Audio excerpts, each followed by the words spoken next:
Yeah, take it at midfield. Just go right now. Go to camera 3. 3. Go to the game. Perfect. Just like that. I'll just go ahead. Yeah, graphics 2 is going to be up for the first game.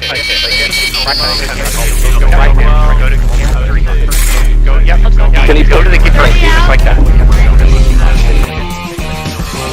No music. I'm going to have to cue Sophie. Wait for it. Wait for it. Wait for it. On radio in the Canal Zone. All right, guys, mic check. Go ready. Okay, Ricky, mic. Yep, I am ready. Wait for it. Wait for it. Willie, mic check. Yep, let's go. 1B stand. 10, 9, 8, 7, 6, 5, 4, 3, 2, 1, and we're live. Okay, and go for it, guys.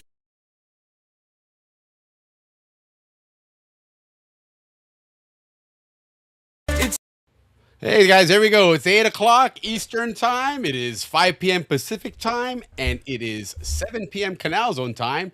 Here we are, happy hour at the Balboa Yacht Club. Ricky, happy Friday to you, man. Happy Friday. Let me shut this screen. Sorry about that, guys. No, you're Happy good. Friday, everybody. I got, okay, we're ready to go. Look at that. Nice. That's my favorite studio, by the way. Yeah. Yeah. Well, welcome, everybody. Welcome, like always, every Friday. Welcome to our weekly happy hour at the Balboa Yacht Club. An iconic place for all Zonians and everybody who ever went through the Canal Zone. It's a Friday night podcast that brings you the Canal Zone right to your living rooms. A podcast that's all about the Panama Canal history, the Panama Canal itself, from the former U.S. Experience Day till today. A podcast that brings you the latest news, the latest what's going on, social life, and what's going on in the Zonian community, in a place where we like to feel like it's a place where everybody knows your name. So you guys, welcome. Grab your drinks. Like I said, it's a happy hour. Amen. And let's salute to the eighth wonder of the world. You got it, indeed. To all you Salute, mango everybody. heads, welcome to our show. Yeah, listen, we got a great show tonight, guys. We've got a really cool treat. We've got former Navy SEAL Captain Paul Shamela joining us. He was commander of Naval Special Forces in Panama, and he arrived literally as the bombs stopped falling in Panama after Just Cause. A couple of days after Just Cause, he arrived, and he took charge of special warfare and things of that nature in Panama and in Latin America. So he's got a great story to tell us about his experience down there in Panama and, you know, and all the things that he did there, because, you know, obviously Just Cause was a major transition in the Panamanian government in security, and basically they got security taken out, and so something had to replace it, right? And so in those immediate days after, it was probably a bit chaotic and whatnot. So we're going to learn all about what went on with that and that story there. And as is typical, Ricky, and I think you'll agree with me here, anytime we have somebody from the military, they always tell us that of all their deployments, Panama was their favorite one. Always their favorite. So you know? tonight we're going to push to see how far we can take him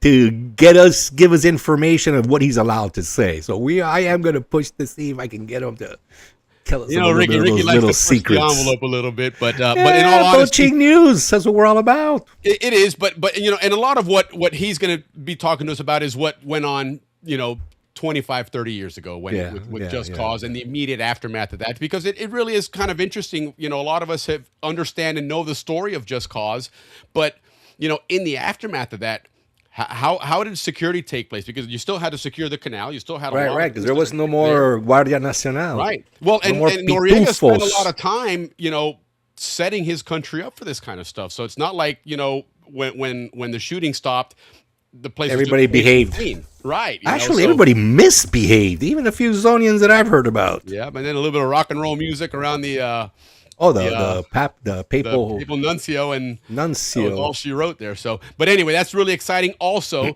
we have Canal Zone trivia. We have a new format that's really cool. The cool thing about this, guys, we're not using an external app like we had to before, so you don't have to worry about no QR codes and downloading anything on your phone. You just work through the chat for the show, whether it's on Facebook, on YouTube, it doesn't matter. In the chat, they're multiple choice. So when you get the question, you're gonna, is it 1 this, is it 2 this, is it 3, is it 4, and then you answer. The faster that you answer, of course, the more points you get. And at the end, the system here actually does all the tabulating and everything and gets a winner. And the winner will get a 4-pack of Howler Monkey Sauce. So it's going to be really cool. It's going to be a lot of fun. It's going to be some interesting trivia. It's just going to be general trivia of the Canal Zone and the Panama Canal mostly. So, and then the last thing we're going to do, and I'm still trying to queue up some pictures here while Ricky's talking, is obviously you guys saw in the news all this week, and if you didn't, you really do live under a rock. But there was a big explosion in Panama, right under the Thatcher Ferry Bridge, or the Bridge of the Americas, depending on who's listening. And it was pretty intense, right? It was quite the fire. It went on for quite a bit, so there's concerns of the structural integrity of the bridge. So Ricky's going to talk about that as well, and we've got hopefully some cool pictures or videos to see about that. I'm sure you've all seen them already, though, but. That, and then Ricky's got something else that he's going to roll out with right now, about, spotting some fellow Zonians here and there and everywhere. Cause it seems like Zonians are everywhere. It doesn't matter where you look, man, there's always a Zonian out there. So, we're going to roll into that real quick. That's part of our K-Pasa segment, but let's say hello to a couple of folks there, and then we'll roll right into it, because we've got our special guest, our guest of honor here, waiting in the green room. So we're going to try and get through this stuff quickly to get him on the air here. But Vern, good to see you. Vern's traveling down to get mom and dad in Texas, moving him back. Hello, Vern. So good for you, Vern. Well done there, and safe travels to you, and say hello to the family there. Mark, good to see you. Also from, there you go, Texas. Hey, Mark. Right on. Yeah, Mark is continues to roll out a lot of really cool tunes, guys. Check him out on YouTube, Mark Cicero CZ. Okay, he's got a lot of really cool tunes. Of course, Panama Days is one of those tunes, but he's got a lot more tunes than that out there, and so. And most importantly, Mark's a Balboa High School class of '81. There you go. That's Ricky's class of '81, which they've got a big reunion coming up this year in Orlando, so we're going to start bringing that on here. By the way, Ricky, we really need to see if we can't get some class of '81 and or class of '86. Hey, that would be great. Get some '81 guys here going to chat about our days when we were seniors. I would love that. Eric, Mark, again, make sure Mark gets on too. Salute. And Eric, thank you for the beer. Eric. Eric bought us 3 beers today. We appreciate it. Right on, Eric. Thank you so much. Pay the bills and stuff. Juan, yeah, look at our new background. What do you guys think of that? I mean, I know you guys have seen it because it's an iconic picture, but I love it, man. I love it. We're going to be switching it up. We're not going to give up on our yacht club. We are happy hour at the Balboa Yacht Club. But, but this one's so iconic. Paul, this picture actually came from I think it was a review, actually, one of the review magazines. Probably. Well, I did. Yeah, one of the center pictures. Yeah. Like the bridge wasn't that prominent there. That's a little bit of a add on there, but man, either way, it's a great look. It's a great view. Yes, saludos from Clayton. Good to see you, Paul. What's up, Paul? Clayton, of course, or as it's known Ciudad now, del Saber. That's right. Which tonight we're gonna hear a little bit about Ciudad del Arte. Oh, right on. Ciudad del Saber is Clayton, as we know it, and Ciudad del Arte is Corundu. Oh, how about that? Well, that's interesting. That's interesting because Corundu, Corundu's had a lot of history in Corundu. History of it and different kind of strange names that kind of wouldn't gel with Ciudad del Arte, but nonetheless, we'll go over Ciudad that one. Del We'll Arte, cover some Corundu stuff. There we go. From Japan. Yeah, from good morning over there. It is morning over there. Hey, I got some good news from Japan and Panama. Yes. Every single year, the numbers just came out. The number one seller of vehicles in Panama, Toyota, and by a lot, by the way. There you go. That's More right. Panamanians buy Japanese than any other mark, any other car. South Koreans were second. Yeah, but distant second. Yeah, we'll cheer on our Japanese friends. They're here in Japan. Cherry blossom petals are dancing in the air like falling snow. Yes, right Cherry on. Blossom Festival in San Francisco this weekend. And look at this guy. Talk about somebody. No, next weekend. With someone that's in tune with Panama and knowledge of Panama, all the way from Japan. He goes, I imagine the Guayacan trees in Panama must be looking beautiful right now as well. Oh, yes, they absolutely. are. I saw someone posted the other day a picture of, because if you guys, the Guayacan, guys, is a really tall tree that turns all yellow. Mm-hmm. I mean, you can see that for miles because it contrasts every other tree in the jungle there. But that's cool. Well done there. Akira, good to see you, and good morning down there in Japan. Wally Balzac, here. Very good friend of mine. More importantly, Wally Balzag's also class of 81, Balboa High School. Ah, there you go. Wally from Albrook. Okay. Albrook Jet, one of the original Albrook Jets, I would have to say. Good to see you, Wally. Really good to see you. Where was he looking at this stuff? Am I missing something here? You know? Yeah, I don't know where you're coming with that, but okay. Anyway, Right Jim and- here. Oh, whoa. Okay, so I didn't see that one. I was. You were ahead of me there on one, but good to see you, brother. Class of 81, absolutely. That's correct.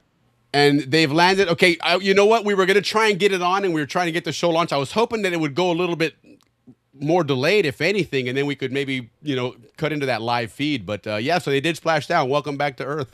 There's a few Zonians that were like the flat earthers, and they had a bad week. Yeah. Yes, that was.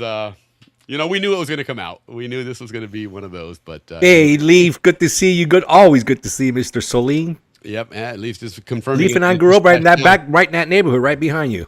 Yes, yeah. Leaf and I played there our whole early lives. Right behind Ricky over his shoulder, one of those roofs is both of my house where I grew up in. Yeah, absolutely. That's cool. Looking forward to the reunion. Yeah, it's going to be fun, man. You guys got a class Absolutely, reunion. We have Wally, one as well. man. I'm going to be class there. of 86, so we have another reunion coming up as well. But anyhow, let's move things right along there, because like I said, we've got a lot of cool stuff on the show here. But yeah, but we love our comments. Yeah, for sure. We love to say hi to everybody. SCN Television presents K-Pasa. And now here's this evening's host, Army Sergeant Bob Foster. Good evening and welcome to K-Pasa. We've got two guests tonight. First Sergeant First Class Jim Webb. Sergeant Webb's with the 227th Military Police Detachment. He's the Kennel Master. We disappeared. Anyway, welcome back, guys. So anyway, Ricky, what's going on, man? We know. Well, we got some good stuff. Right? I mean, this is world news. Panama's always stuck in the middle of world news. Well, what we got going, guys? I mean, Will, if you want to go out straight into the bridge, get that video ready. Go ahead and go with the other stuff. All right. We'll hit that a little bit later. But listen, on the porch, since I have been updating everybody on the porch now on a weekly base, and stuff keeps happening. So from the last time that we reported, we knew that the Chinese are now suing Panama for $2 billion. That's already old news. So the new news is Panama. Then last week the Chinese added to the lawsuit because of the property that the Panamanian authorities, Chinese property that the Panamanian authorities took, kind of like without permission or something like that, but nonetheless unconstitutional, so they could do it. So they've discovered a bunch of stuff coming out of this new discovery. So the Chinese have decided, the PCC, the company, has decided to sue the operators that are temporarily doing the work. And by the way, the ports are back to normal, production. So they found out a whole bunch of new things, what was going on there, a lot of drug trafficking. They even found a spy office in there. So that's what happened this week. So the PCC is now suing the operators for allowing this information to go out. So throughout the week, one of the things that also happened, guys, is the Chinese government now has been holding for special inspections at their Chinese ports, all Panamanian flag ships. I mean, like every single one of them. Mm-hmm. So it was a way of getting back to Panama, letting Panama know that, we're just a tiny little country and China's a big country and, et cetera. So, Panama kind of said, listen, guys, man. Well, before he did that, the Chinese thought that Panama was running on their own. Throughout the week, what Molino did, Willie, was he got, all like 20 or so different countries to all say, hey, China, you're not doing a good thing by doing this, because you're not really affecting Panama, you're affecting world commerce. Right. So the Chinese have now found out how many countries back Panama on this. So we're hoping that, like the president said, look, we don't want to fight with you guys. Just this, let's just mellow everything out. And I think that everybody's on board now for this to really tone down. I guess all the chest pounding, Willie, has been now done. And they're just going to get down to business and wrap this up. So hopefully this will be the last of those kind of juicy news from here on out. Or hopefully it'll be all good news with the ports. Then from our very good friend HB, he informs us. He had a great charla, by the way, last week in Ciudad de Saber. He informed us that there's this weekend starting, I think it's tonight actually, going throughout the weekend, 4 days, the big film festival in Panama. And Willie, this is called the TU Festival, and it's put on by a Fundación de la Ciudad de las Artes. Okay. IFF are the acronyms. Right on. And it's in Corundu. They've built several, I think maybe 2 or 3 different museums out there. And of course, like we all know, Corundu Junior High School is out there, which now is part of it's a university now, right. Which it should be. It's a beautiful campus. I think so. I think it's like the technical university, La UTE, okay. Which is one of the top universities in Central America. Yeah. It's like 6th best or something like that. It's got a really good ranking. So, guys, there's going to be 4 days, 40 films shown. These are all Panamanian films. You're going to love them. Great topics. I looked through some of them. You can go on their website, fundacioniff.com. I'll put that up there later. I believe that's the website, but IFF is who's putting it togetger, and it's we're going to try and get HB on next week as well. Yeah, we'll be able to... but here it is, IFFpanama.org, and I'll put it up on a banner. 40 films, 4 days. Go check it out, guys. If you're in Panama, again, great topics. If you can, once we post the site, go check it out. Great movies. Cool. I did look at some of them. Queued up for you whenever you're ready. Yeah, I did look up at some of those titles, and a lot of stuff is all about the history. A lot of it was like the history of Panama, things that happened during the history of Panama. Things like when the canal was being built or the railroad was being built. All the side novelas going on. So, and for you guys that don't know, real quick, HB Tui is a Zonian class of, I think, 92 or something. Really? Is that young? Yeah. Wow. He's 92, right on. We're close to your brother and sister's age.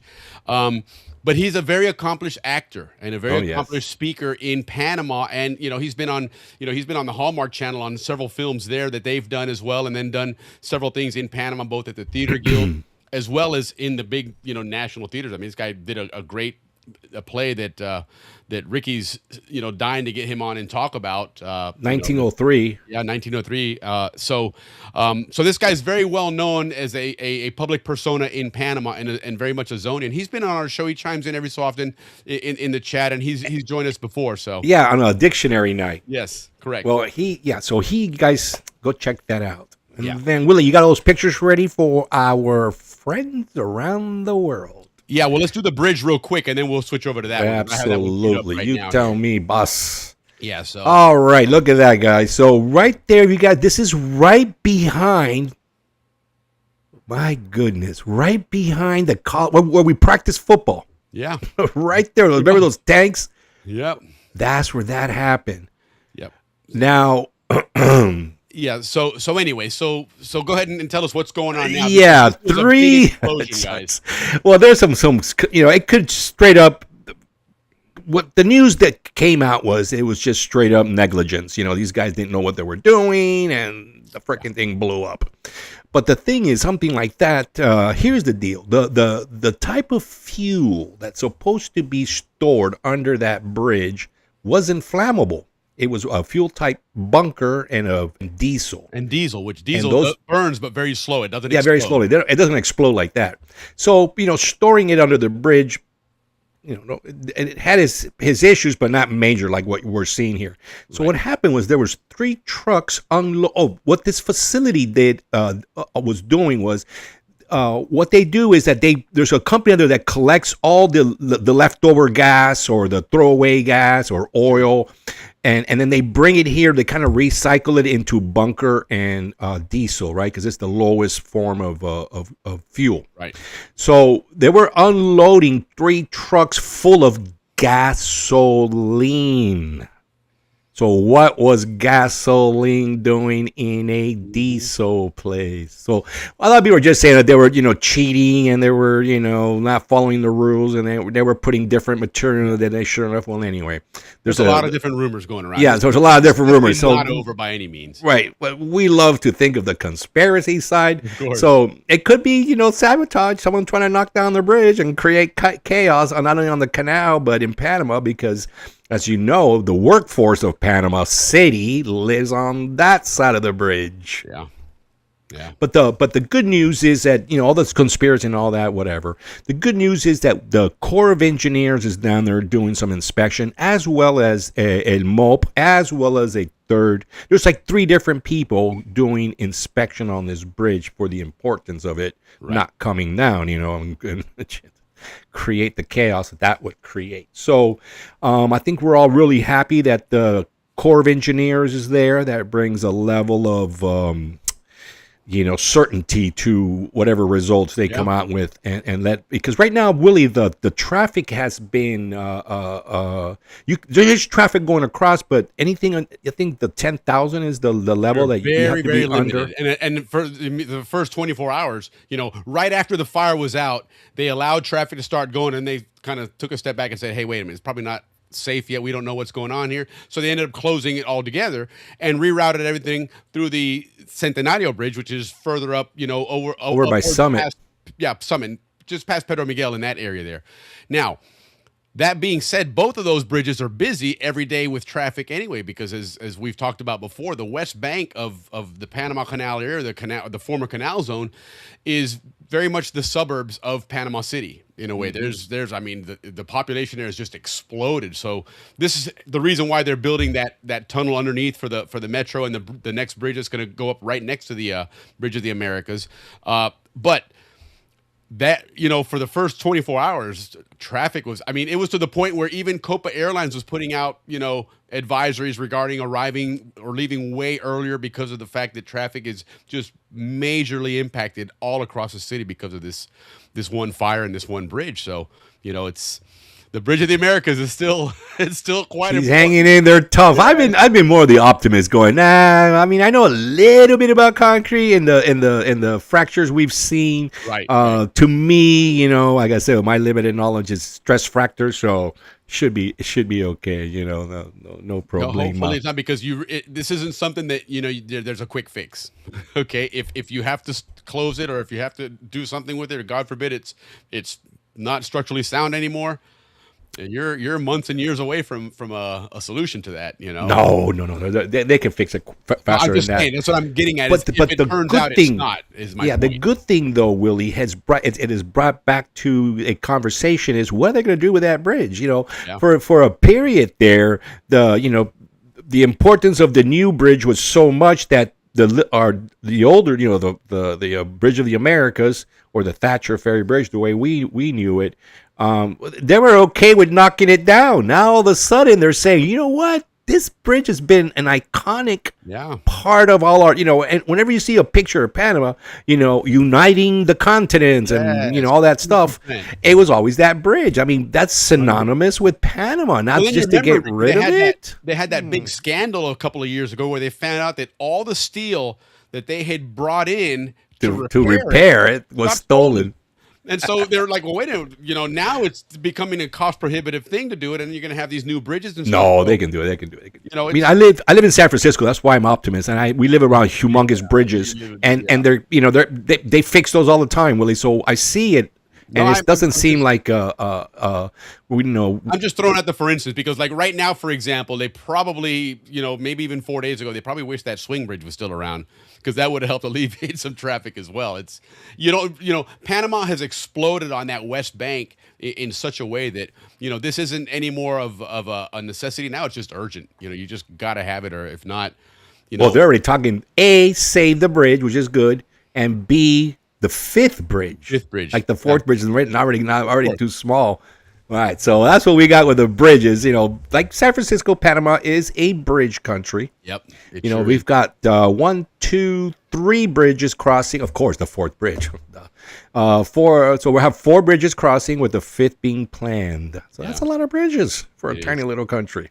It really is. All right, our next little segment here is Friends Around the World. We got this coming from Panama. My good friend John Cantanzero there on my right. I'll be probably your left.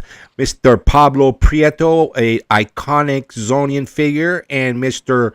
Hannah, another iconic Zonian figure. John says that from Cardenas. They all got together for a rum and coke and a hello. Yep. So that's from John from Panama. This is coming from Carlton Morris. He ran with his lovely wife, Sherry Kofer.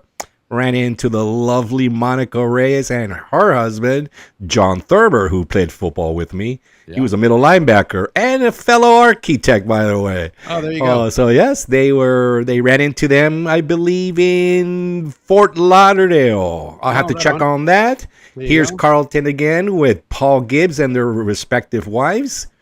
I know they're going to be getting together in Austin. Sorry, Carlton, I should have wrote this down. I thought I had it memorized. But they are going to be getting together in Austin, the big AI conference going on there. Yeah. And Paul provides, believe it or not, Willie, Paul provides the security for Panama's top diplomats. And like when the president travels and the mayor. Yeah, Paul be taking care of that. So they're going to be in Austin soon. So that's coming out. And Willie, Carlton was just recently in Southern California. Oh, here we go. Here's Frank Pereira, also from John Cantanzero. He ran into some very good friends of mine. Two class of 81 fellows there. That'd be John Cantanzero on my right, your guys left, and Frank Pereira, which you guys have met him. He's been on our show before from SCN. A real SCN guy. Yeah, real SCN director. And Gene Robinson on opposite to them, my left, your right, and their respective wives. Gene also a Zonian. His father, Canal Zone Police. He lived on Owen Street with us. But he, first they lived, right behind that telecommunications building we talked about. And remember, there was some houses back there, and there was like a little tennis court back there. Mm-hmm. That's where the Robinsons lived back there. Yeah, up in there. Yeah. Mm-hmm. So that's what friends of mine around the world. That's in Panama at Jimmy's. Right on. They all got together there and had a great sent me that picture. I appreciate that very much. So often now, Ricky wants to do this, which I think is kind of cool. People send pictures, go, "Hey, look, I ran." Because like we've said before, you in the strangest places. We got friends that'll be traveling in Asia or Europe or somewhere, and lo and behold, you run into a Zonian. So that's cool. Right. So send us your pictures. Let us know the story behind it, and we're gonna probably do it every single week. Friends around the world. Absolutely. Well, guys. Carlton is very important. This is very important. Carlton is working now with this company. I think he's part owner actually of It's called microsnapcarbon.com. That's the name of the website of their company. And what they do, Willie, is that they engineer these microbes that turn trash into that turn green waste into fertilizer. Nice, into biomaterial. Right. So, of course, with everything going on in the world, fertilizer is now short because of all the issues we're having. Right, so he's signing contracts everywhere now of taking people's trash, throwing their microbes in there, and converting it into fertilizer. Mm-hmm. So congratulations to you, Carlton. Hope that company, they're doing a good thing. Those are the kind of companies that always succeed. Yeah, no, absolutely. I wonder if they need any Wachimang, Willie. We can get a job there. Yeah, right. I'll do it. Bien cuidado. No, they say bien cuidado. Bien cuidado. Carlton, we got you, man. Bien cuidado. They put a stop to that finally in Panama, man. Because they tried. Willie, no, they're back. They're back. They're, you know where, too? And it's so sad at the Casco Viejo, man. Of all I think places. Meyer's finally given up, man. He did his best. And well, it's one of those things, you clean it up here, they pop up somewhere else. You go clean exactly. Up here, it's just part of the economy. These people make a living off that stuff. They do. They do. No kidding. They absolutely do. That's how they got to feed their families. So be it. Shucks. So I guess. Well, if you guys need a buen cuidado, Willie and I, best Wachiman available. Absolutely. Well, let's say hello to a couple other folks here. Yeah, let's get going, Willie. And then kick it off here because we've got a jam-packed show here, and 30 minutes, just like we promised. Waiting to enlighten us with some really cool Panama adventures. So my sister Sherry Benning, I'm out in Arizona. They're traveling around. They'll be back in Florida here, real close to Florida, I think in November. So they're doing their thing all around the country again. It's kind of cool. I'm gonna have to do that one day. Right behind PCC, we would watch people bouncing. Yeah, I would leave it to Leaf to come up with that memory there. Well, those Laboca kids were bad, Willie. They would be sitting there to go, jump, jump, jump.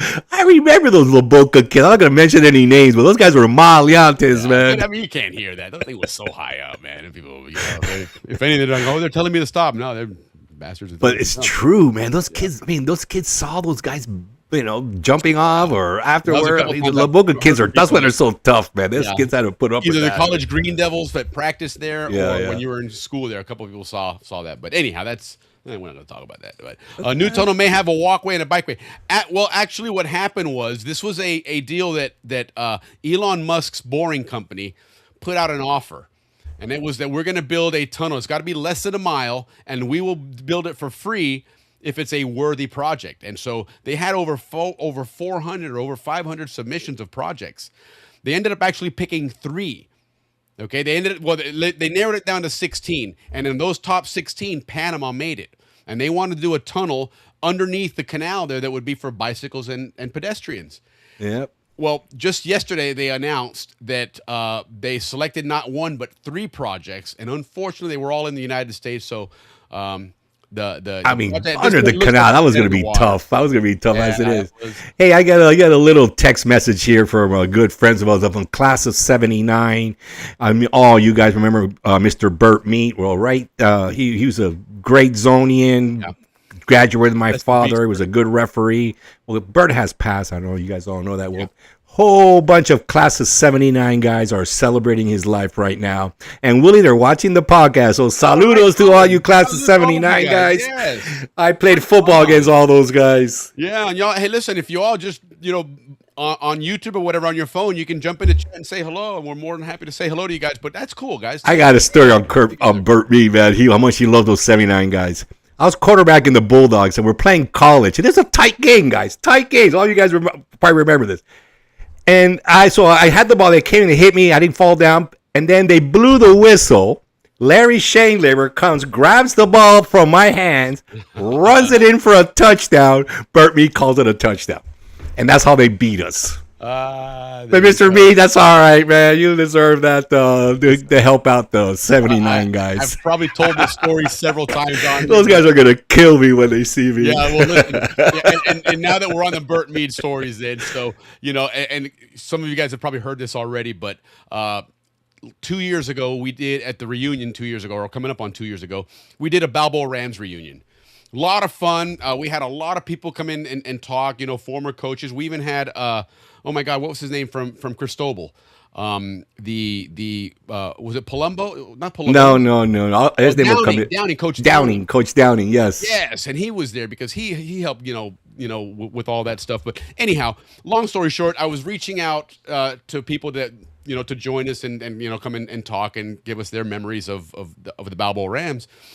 And I was chatting with Burt Mead one day, and he's like, hey, you know what? I think this is a great idea. And he lived in Balboa. He was in the heart of Balboa, right? This guy was a Balboa person. No, Las Cruces. Yes. Yeah, right on Las Cruces Street. Correct. But he said, you know what, Willie? I would love to do that. He goes, but, as a ref, I had to be neutral. And so I don't want to give the appearance of being a fan of the Balboa Rams. And I'm thinking, my God, it's been 50 years. I think people him and Morris, they had their favorites. Man. But it was really funny because that really was Burt Mead. No, and here's another Burt Mead story. The first year that the Kiwanis played, right? Those guys used to get beat 82-0, right? Yes. And they went about 7 games without scoring a single touchdown. So they got close, right? And it was like third down, right? And they went up the middle, but they didn't score. And Burt Mead came out and said, 4th and this much, right? Yes. And the Kiwani coach thought he said touchdown. So they just all ran out. We scored. Mr. B's like, no, 4th and this much, But he didn't have actually, that's a Burt Mead story. He told me that I heard story. He didn't have the heart to say no. So he didn't have the heart to say no. They all just let them have their first touchdown. Right on. I love it. That's fantastic. So it was Bill Hanna was the other one in that picture that you had there with with Pablo Prieto and John Catanzaro. Hey, listen, that celebration isn't tonight with the 21st. Sorry, I corrected. Okay. Well, anyway, it was a practice run. We were rehearsing, so we'll do that next week or so. No, it already happened. Yes, you know what? You're right. That was in Tallahassee too, wasn't it? In Tallahassee, yes. Yeah, I know Georgia Teak was there, and a couple other folks were there, and Steve Tochterman was there as well. So awesome. Yeah, there. This is kind of cool. I like what Ricky's doing with this because we do have pictures that pop up every so often. So you know what, and we get them all the time. I get them all the time from all our friends. So because I love all you guys that reach out to me throughout the week. Really, it's a great thing about this podcast is I get to communicate with a lot of Zonians throughout the week. They send me pictures, and I'm always grateful. I thought, you know what? Let's just start doing friends around the world. So I think it's going to work out, Willie. I think so. That and our architecture. I mean, we're adding a whole bunch of stuff. We're making it more engaging. Well, let's go, Willie. It's 35 minutes. We're 5 minutes past. Oh, my Paul's God. been very patient there. So real quick, Jim's heading back to Washington. Cool. And Jim, I'm not sure. Were you in Arkansas or I'm not sure where you were? Maybe even Florida. But, safe travels back to Washington. Steve, good to see you all. And okay, Jim. No. Sorry. Ref Bert is all about the $2 bills. Great guy. Celebration Life was yes, it was, and he was. I mean, this guy was just a very, very highly regarded person in the zone. Bert was a really, really great guy. My father and him went to high school together. Yeah. Class of 55. With the Mees and tackle when it rained. Yeah, no doubt. Oh yeah, right behind. And behind their house, you had that. Yeah, that was their field. That was that group's field. That was their field. Yeah.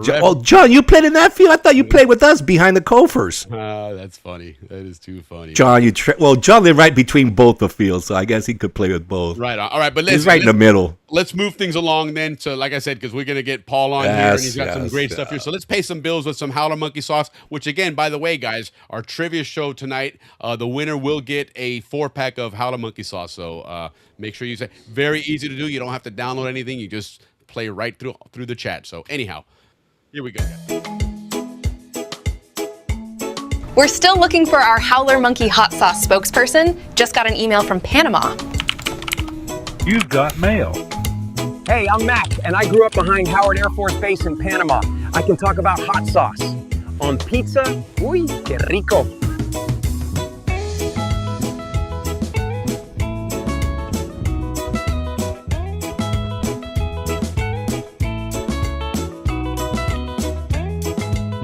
So I just miro la camera and say, I'm Mac.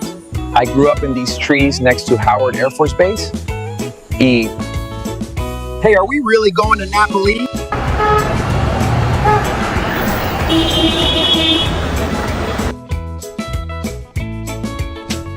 And let me tell you, the flavors of ají chombo, garlic, and onions, they each hit you one at a time, and it's so delicious.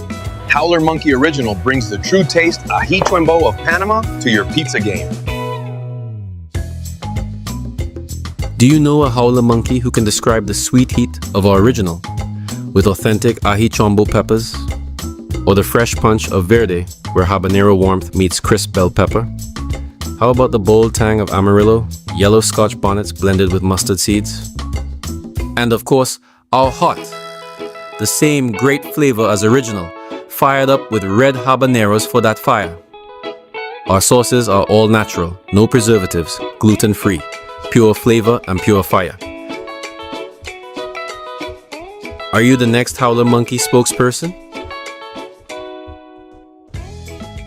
All right, guys, here we go. That's our Howler Monkey. Appreciate those guys always helping us out here on the show. But now, guys, welcome Paul Shamela on to our show here. Guys, this is a really special treat. We've got somebody that went to the zone right after Operation Just Cause. I mean, literally days after it happened, and really kind of helped secure the country and that area, and then ended up having another great adventure out there. So, Paul, welcome to the show. Happy Friday to you.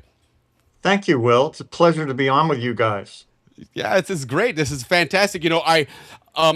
The reason I kind of came across Paul is he's going to be speaking at the reunion coming up here in Orlando, talking about his adventures in Panama, and he's an accomplished author. He's put out several books. He's got a new one out there. We're going to be talking about those as well. So if you're in Orlando, plan on that to make sure you make it to his talk and make that's sure you a big gig to get it signed. It is absolutely. That's a big right on, man. But so anyhow, so I reached out to Paul and I said, hey, we do this Canal Zone Friday night streaming show. We'd love to have you on and talk about your stuff. And Paul's like, heck yeah, I'd love to do that, man. So I really appreciate you doing this, Paul. So anyhow, give us a little bit of your background before and then, getting to Panama, and then we'll kind of just proceed from there.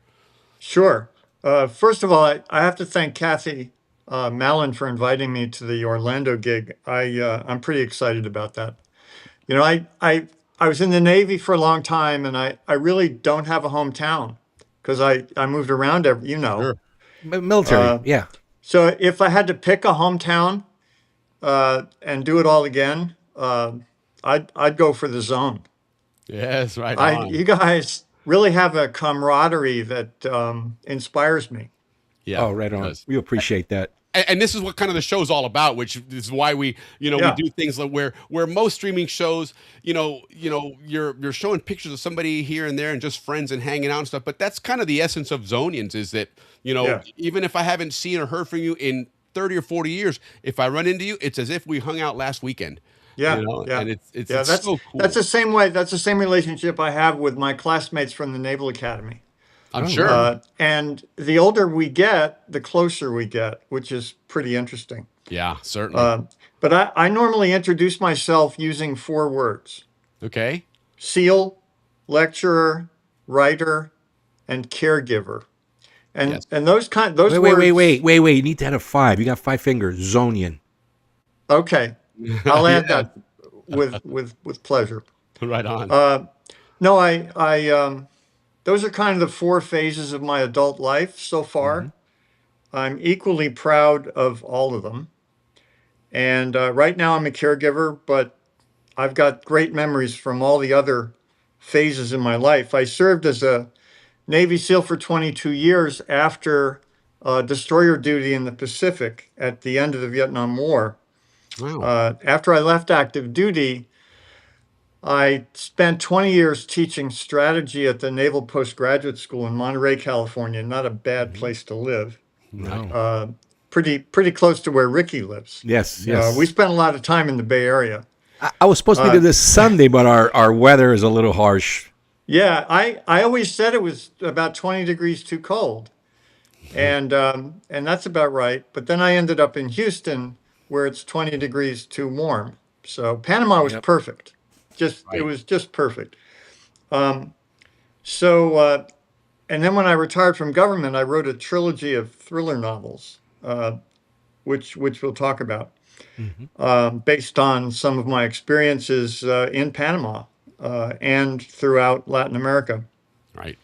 Then my wife got Alzheimer's, and so she's now in memory care with limited time. I wrote a memoir about her journey, which I'm quite proud of, but I won't write any more fiction until she's gone.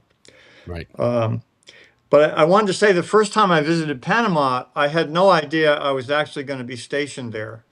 I was under a parachute, actually, and it was pitch dark, and we were doing what's called a rubber duck drop, which is we have a Zodiac full of our gear loaded in the back of a C-130, and then we kick the boat out the back and we follow it, and then we swim to the boat, unrig it, and we're off on our merry way. Now, how high up are you when you do that? What happened was that the drop was supposed to take place 6 miles east of the Canal entrance on the Caribbean side, and the drop went perfectly, except for the fact that we were 6 miles west of the drop zone. So the first thing I noticed when I splashed into the ocean was that we were right in the shipping channel. Oh, very nice. We were about half a mile from the entrance to the Caribbean end of the canal, and there was a big ship bearing down on me and my men. So we dropped our chutes and swam for our lives. Nobody died. Welcome to the Canal Zone. Yes, Love it, man. There isn't a better you're way. in the water and looking up at a huge merchant ship, and it looks much bigger from in the water, and you know that nobody on the bridge can see you. Right. And even if they could, they wouldn't be able to stop in time. So Sure. we had a close Well, the call. idea as a SEAL dropping in there is to not be seen. That's exactly right. And So- and it did occur to me that Yeah. our stealth could have gotten us killed. Yeah, indeed. Anyway, that was 1978, and Okay. I guess Ricky, you were in high school. 78, yeah, 10th grade. Yeah. The Carter-Torrijos treaties had just been signed. Yes. Correct. Hadn't gone into SEALs effect had yet. no permanent presence in Panama. But I spent 2 weeks living in the jungle at Fort Sherman, and it was November, and it never stopped raining. Yes. The end of the rainy season is the heaviest part, as obviously Yeah, you know now. and I loved it. I just loved it, and we SEALs really liked the mud, and and so we had a good exercise. Little did I know that a decade later I'd have an office at the other end of the canal. Sure. So that was pretty interesting.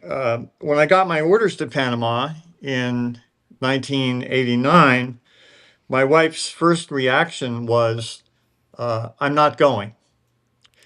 And I said, "Well, that's okay, dear, because you can't go anyway, because You weren't invited. The Navy is not letting dependents go down there because of what may happen with Noriega and the PDF." But I had to move her to California before I went to Panama. So they kicked off the invasion without me. I got down there as quick as I could. And to be honest, there was still a lot left to do. And so I participated in the aftermath, which was also pretty interesting. But after we took care of Noriega and the PDF, I coaxed my wife into coming down. And 2 years later, I had to drag her out of there. Sure, absolutely. We here's agreed. somebody.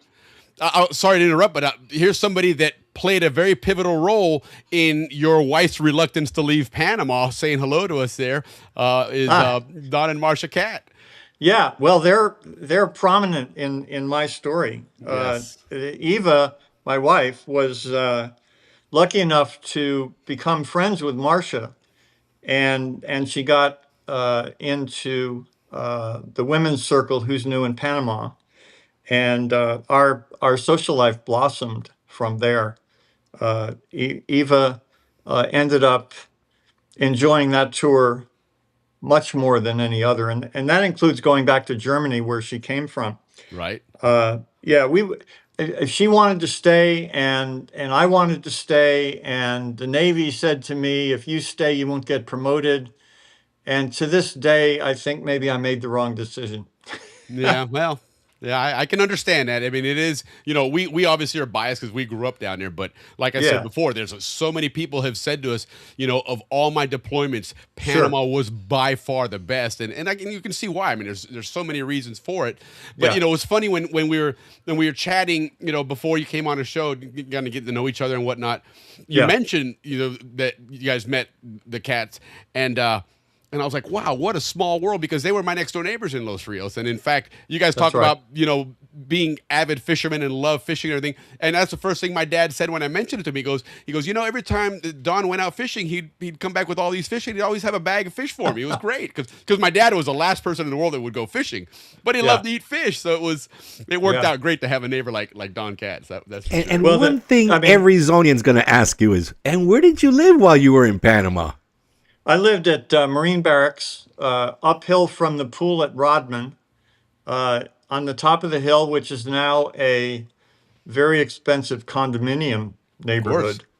Anything on a hill, we had a view of Ancon Hill, and we could watch ships go back and forth in the canal, and fantastic. It was magic. Yeah. Oh, Hiroko out there as well. I remember we the had pool. four of the holes on Hiroko Golf Course are right in front of the house. So, we could go out if there was and play ever a golf membership on has those its 4 privileges, holes this without is it. paying.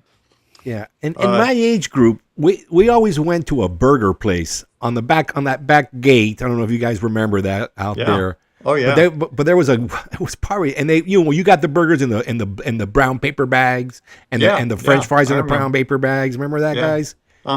Yes. Yeah, they had a good officers club and we got all our booze there as well.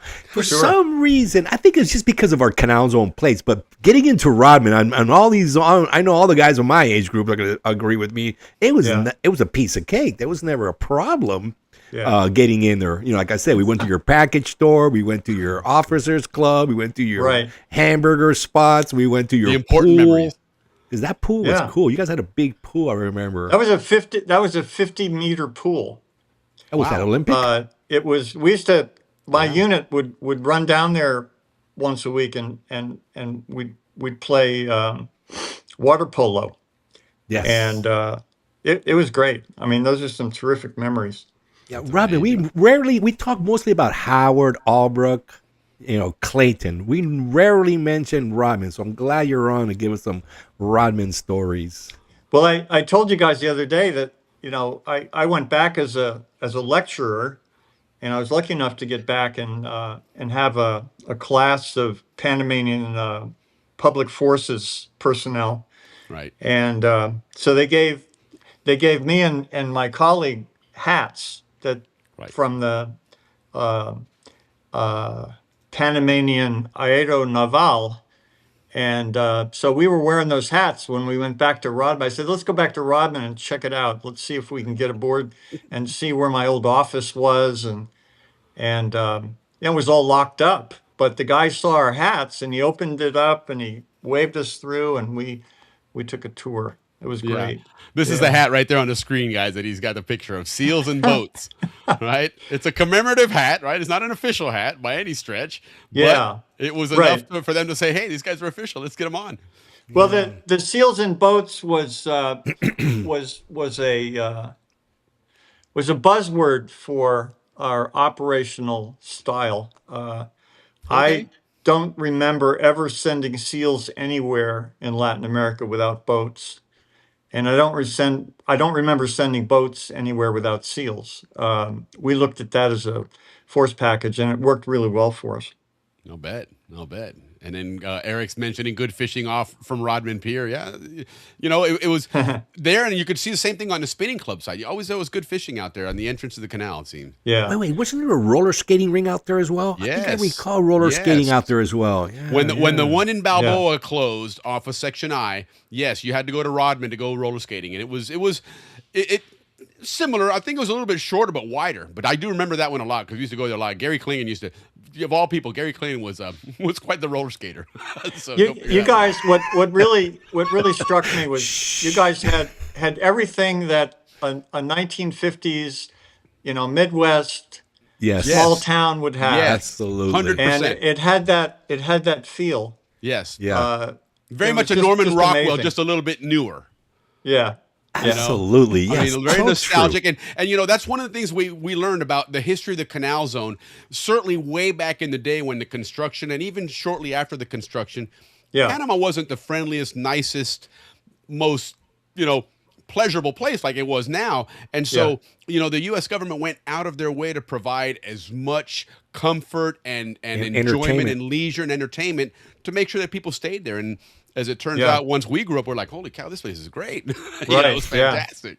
No, it's amazing. I remember when we took Guillermo Endara into the Canal Zone, or the former Canal Zone, as part of his indoctrination as president.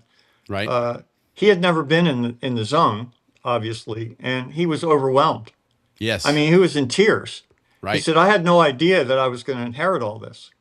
Right. And back then it was still looking like the zone. It still had that hate to pristine, say it, that clean look. It was well manicured, taken care of. It was orderly and whatnot. Even the mayor of Panama City today, which is a guy that's very dynamic and doing a lot of things to clean up Panama City. One of the things he references is the old Canal Zone. He goes, I'd love Panama City to look like the old Canal Zone because it was so pristine and it was, like our backdrop that we had earlier there. That's, when you take all that other stuff out of the picture there, that is an iconic shot of the admin building. It was purposely done that way. And those royal palms and everything, it really is synonymous to what the Canal Zone was, a wonderful place, adventurous and fun and everything. But at the end of the day, it was a really, really beautiful, iconic, nostalgic, like you say, an old town America. You know? Yeah, I just have vivid memories of. One of my vivid memories, by the way, is running over the Bridge of the Americas with my unit.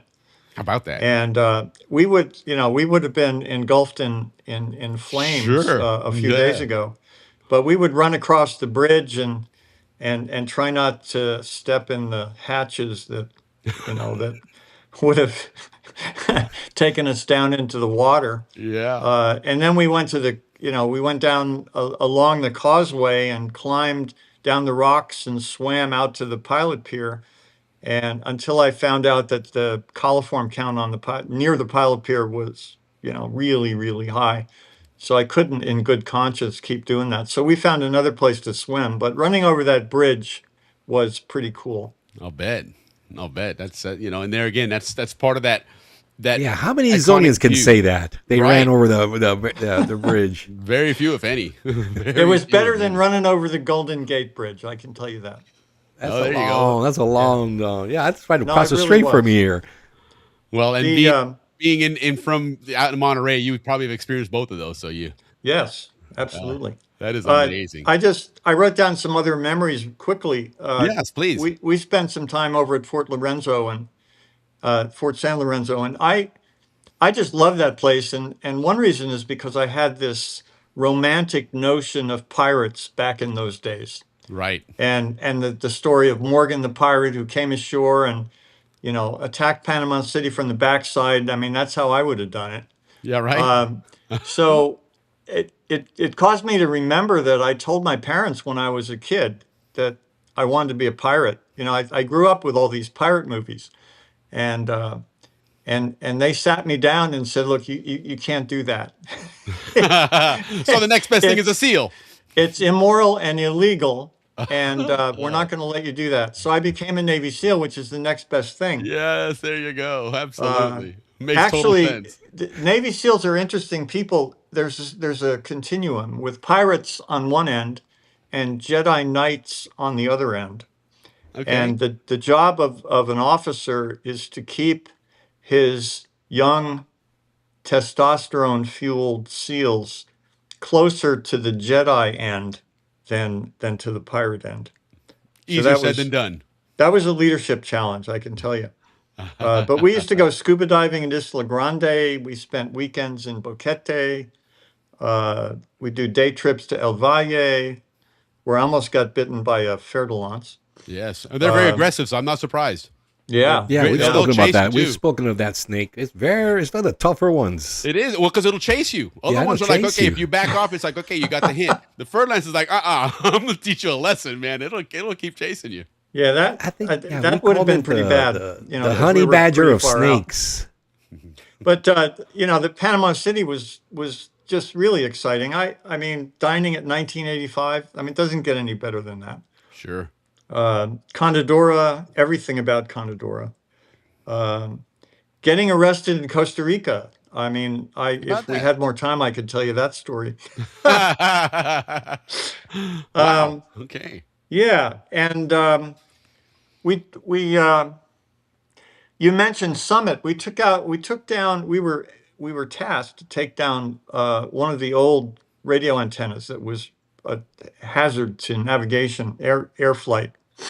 And so we put explosives on that tower, which was right next to the canal, on the Panama City side. Yeah, right.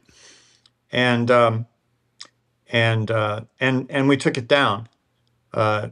It was funny because I was standing on the other side of the canal with a radio, and I was looking up and down the canal to make sure there was no traffic coming. That's hilarious. In case it went to the water, which it didn't. Of course. We tried to make it fall the other way.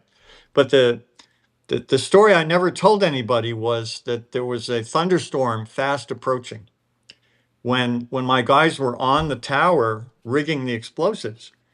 And by the time they got to the bottom of the tower where they could jump off, they could feel the electricity.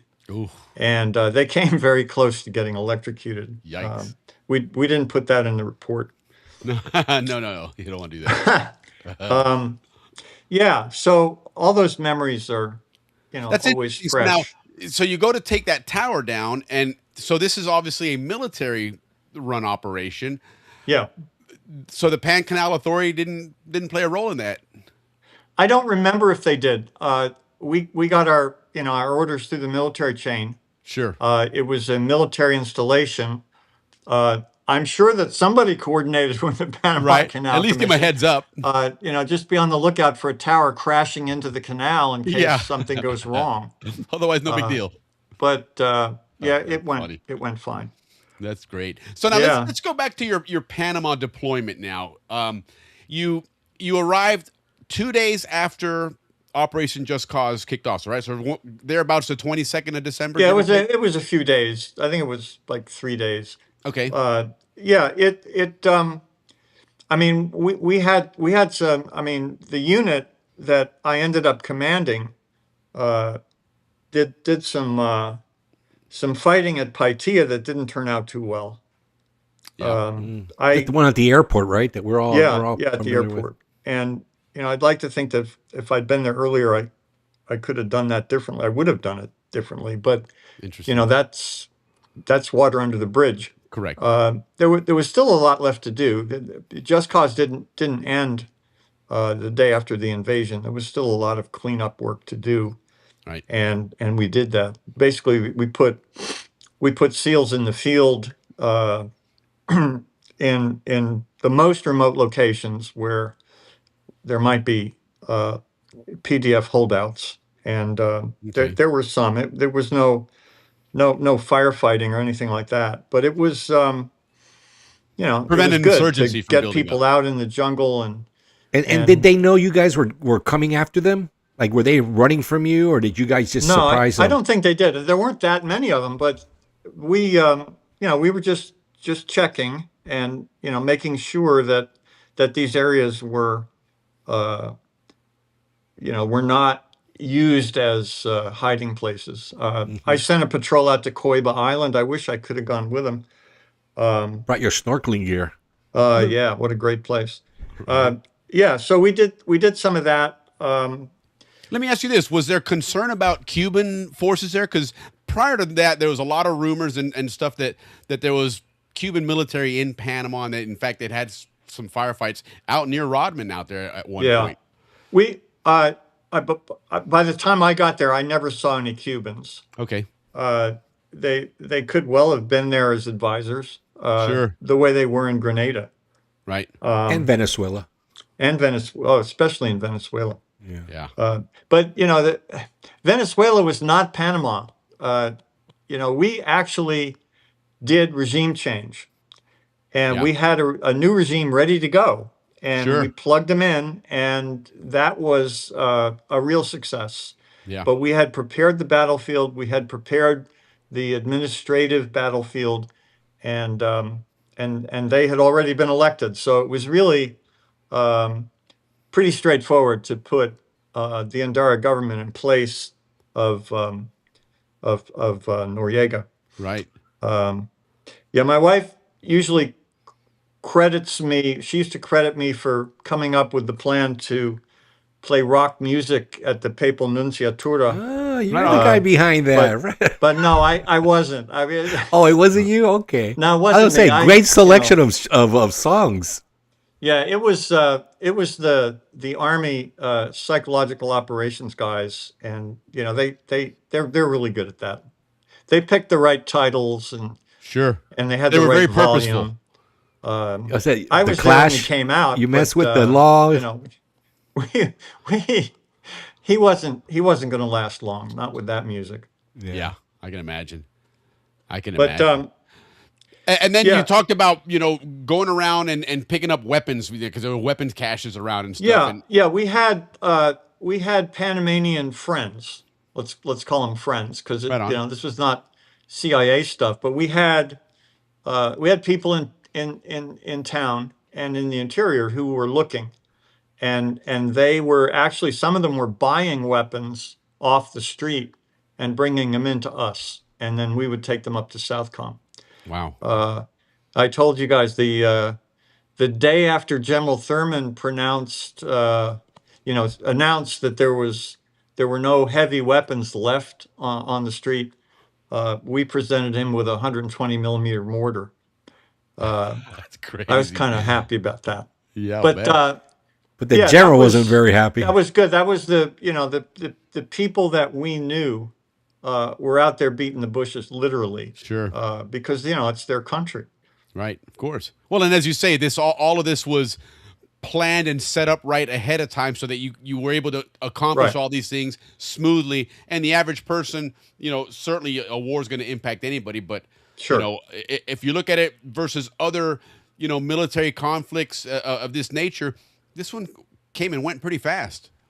Yeah, it did. There were some real hiccups, but there always are. Sure. I think I mean, we went in after I got there. We went in and searched one of Noriega's residents in San Carlos, and went in there early in the morning. His servants were there. There were some Molotov cocktails there, but really nothing else. But I can remember coming out, going down the main street of San Carlos, and we had a standing ovation. It was kind of like a ticker tape parade. That told me a lot about the average Panamanian's attitude. Now, were you guys in gear, or you guys civilian clothes? We were. This is a mission. We were all jocked up. Sure. Right on. Because we didn't know what we were going to find. Right. What would you say was the biggest challenge that you guys came across that may have been unexpected? Well, I told you that one of the first missions I got was to reconstitute the Panamanian Navy. Right. Which was kind of interesting because they didn't have a Navy because we destroyed it. Sure. But we met with them a few times, and it was a little bit awkward at first, but we developed a bond with them, and then we Ambassador Hinton came in, and the first thing he did was take the mission away from me and give it to the Coast Guard. Oh no. Yeah, I mean, realistically, that was probably where it belonged, but the Coast Guard, wasn't there in numbers. And the kinds of patrol boats that the Panamanians needed to replace the Vosper, were Coast Guard patrol boats. So it made sense. Our patrol boats were smaller, and most of them were quite a bit smaller. So, I was fine with that.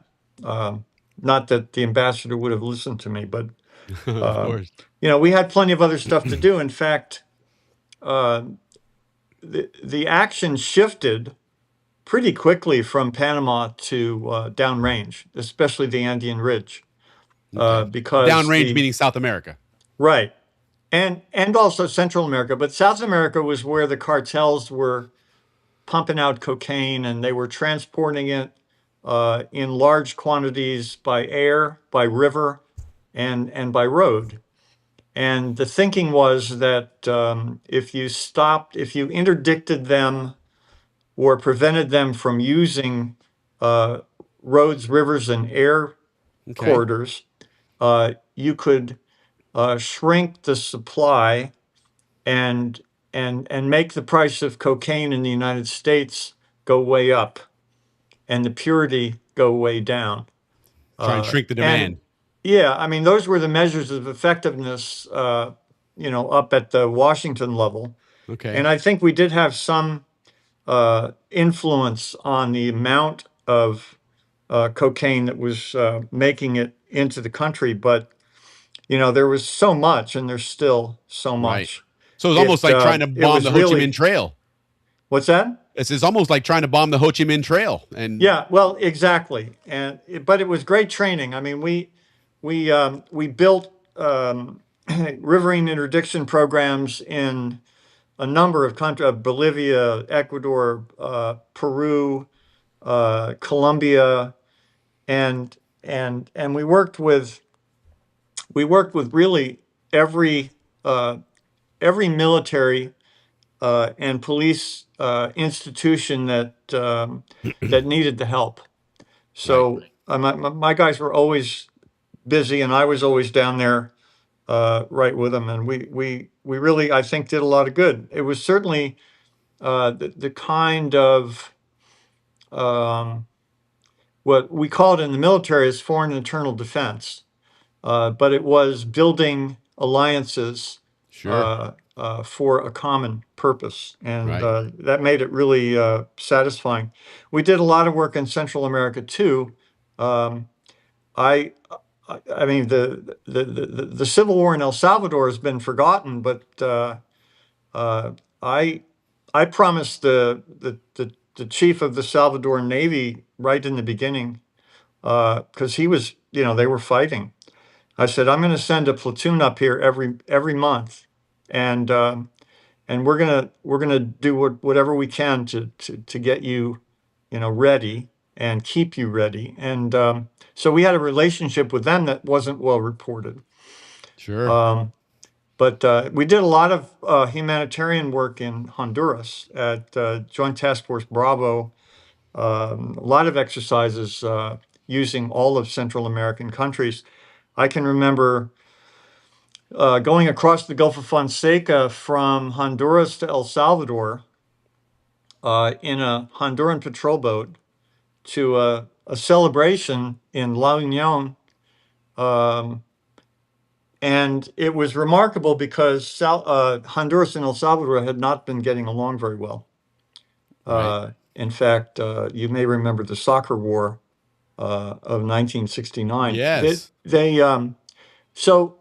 We had an opportunity to build bridges for other countries to go across. Yeah, and what he's referring to, guys, is in '69 there was a World Cup qualifier, and the result of that was that the two countries went to war. I mean, they really literally declared war. I mean, it was bizarre. Yeah, well, they take their football pretty seriously. Indeed. Yeah, they do.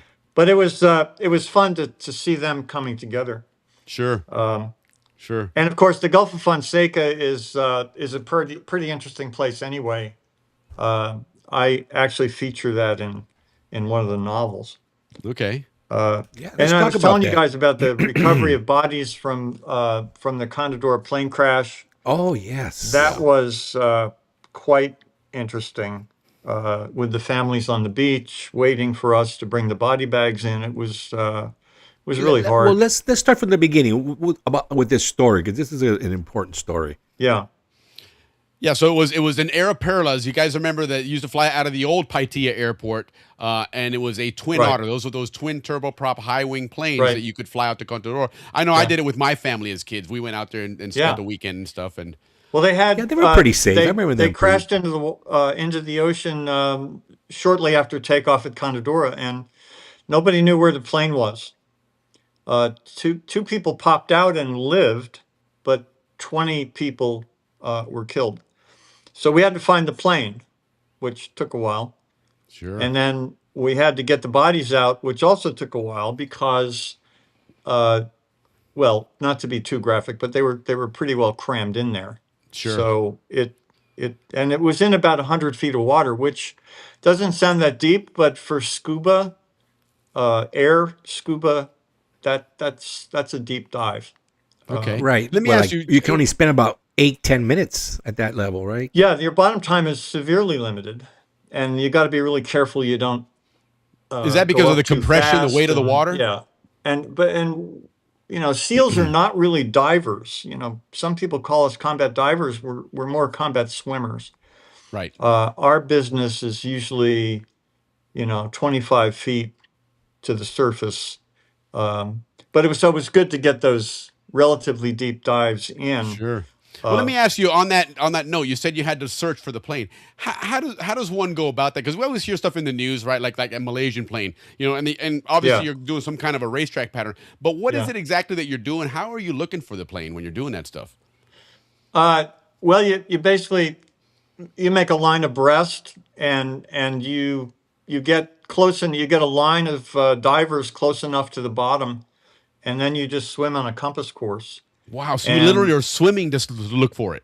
Yeah. Oh, yeah. Wow. So I thought it was like with boats and sonar or whatever else, but you're literally swimming. Or like the new technology that just came out. We had 65-foot Mark III patrol boats, which, they have radar, but they don't have sonar. Okay. and just what we call the Mark I Mod Zero eyeball, and the water actually out there was, at least that day, was pretty murky. So it took a while.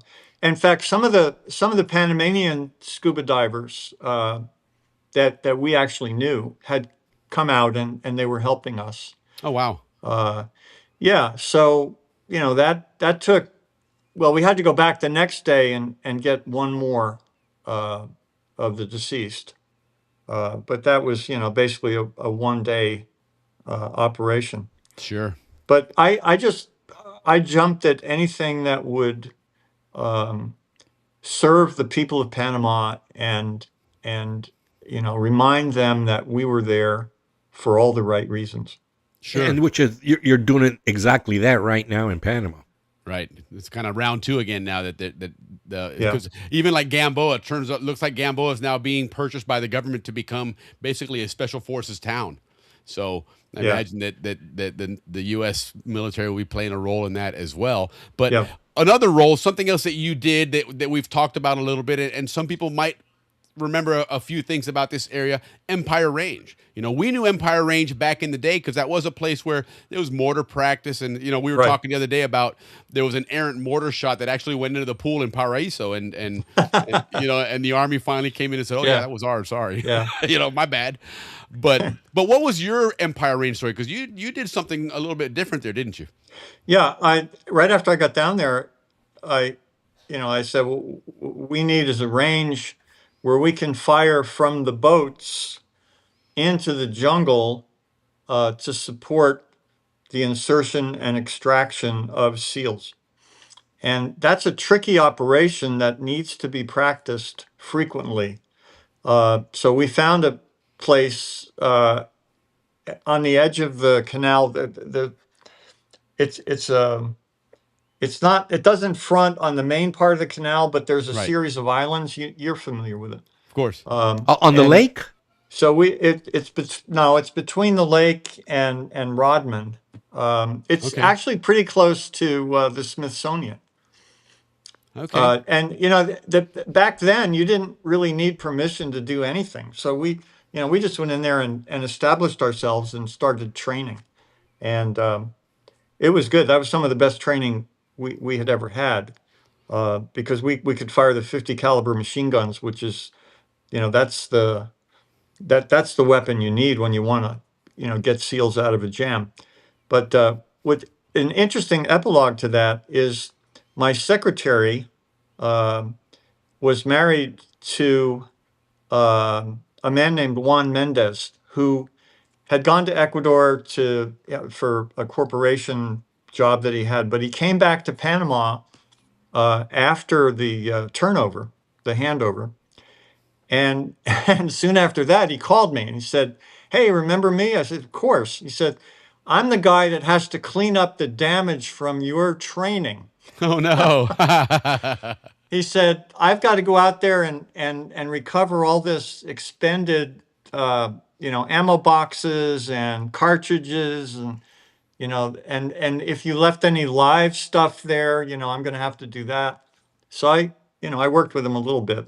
Oh, that's funny. And so y'all didn't clean up your mess after you went out there partying. Yeah. Well, it was all it was all good natured. We were really good friends, but sure. That was a consequence of the handover that, I wasn't there at the time that we did the handover, but I certainly started the accumulation of stuff that had to be cleaned up. Yeah, one of Zonian kids, one of our most common toolboxes were those ammo boxes. Almost every Zonian kid had that as their toolbox. Sure. You always had one of those. They're good for almost everything. Yeah, and they're kind of cool. Yes, it's a real status symbol to have a piece of military kit like that. Yeah, right. Yeah, no kidding. No kidding. But you were asking me about operations. That there was another. I can't remember the name of it, but I can say that, and you may remember this, that the United States was getting rid of chemical weapons in Europe, and so they had a merchant ship full of chemical weapons that was predicted to come through the Panama Canal on its way to the South Sea Islands. I think it was Johnson Island where they were going to burn those weapons. Okay. So the prospect of that ship coming through the canal, really put people on edge. Heck So yeah. we participated in the preparation for that with the 193rd Brigade and some other units. And then at the last minute, our government decided to send it around Cape Horn. Oh wow. Interesting. But we were ready to impose a much higher level of security. Right. Almost a Secret Service level of security. And by we, I mean all of us Right. stationed there. And when was that? What year was that roughly? Oh boy, it must have been in 1991. Okay. Maybe in the beginning of the year. I can't remember. Okay. Sitting here. But was this on the news, or this is like, No, that's the top whole secret point. stuff that we're all finding out now? It was, I mean, it was pretty closely guarded at the time. And if we had actually had the transit, I wouldn't be talking about it. I'll bet. Yeah. That's my dad, I remember my dad was a Canal Zone police officer, and he tells stories about working with the military on, some things that at the time you didn't talk about, but the canal being a neutral, entity, you couldn't select who's allowed to transit or not, but you always knew who was transiting. And so he picked somebody up in Amador at the Navy base there, drove him right just south of Miraflores Locks by the swing bridge down there, got out, put a suitcase down, turned it on, and waited a little while. A ship went through, and then they loaded up and off they went. And he's like, I don't know what it was, but obviously it wasn't anything we're supposed to know about. But well, there was a lot of secret squirrel stuff going on. I'll bet. Some of which I had a role in, but obviously not going to talk about it. Sure, no, of course. Yeah, but most of the action for most of my tour was outside of Panama, which was a good thing. I mean, we had used force to produce the result that Panama, has been on this track of being a democratic, very prosperous country. Yeah, going I on think 30 plus years now. Yeah, Panama used to have the best economy in Latin America. I don't know if it has that this year, but I do know that it's in the top 3 of it's in the top 3, but that's the entire, including South America. In Central America, they're number 1. Yeah, that's right. But in all of Latin America, they're even beating most of the South American countries. Yeah, only I think Argentina and I Brazil think Chile and Chile. Yeah, Chile is usually up there, but it's, as an expat destination, it's either number 1 or number 2. I mean, it's Panama right now, Boquete. Well, depends on Boquete has who's been reporting mentioned. that. But they saw what Costa Rica had done, and I think they did as good or even better at attracting American retirees. Yeah, certainly. It's always nice to have a U.S. dollar to spend as your currency. It's easy to figure out your budgets. It's easy to do all that stuff. And English is spoken pretty much across the country, it seems. So it's again, it's very friendly in that sense. Right. It definitely makes sense. No, it's a great place. So now let's talk about your writing, because what you do now, like you said, you are 4 different personas, or as Ricky corrected, 5 different personas. Yeah. One of them is a writer. Give us your background on writing, and then we're going to start talking about these books that you came out with, because there's some really cool books here. Yeah. I've always wanted to write. My mother inspired me to write, and I never had time to do it.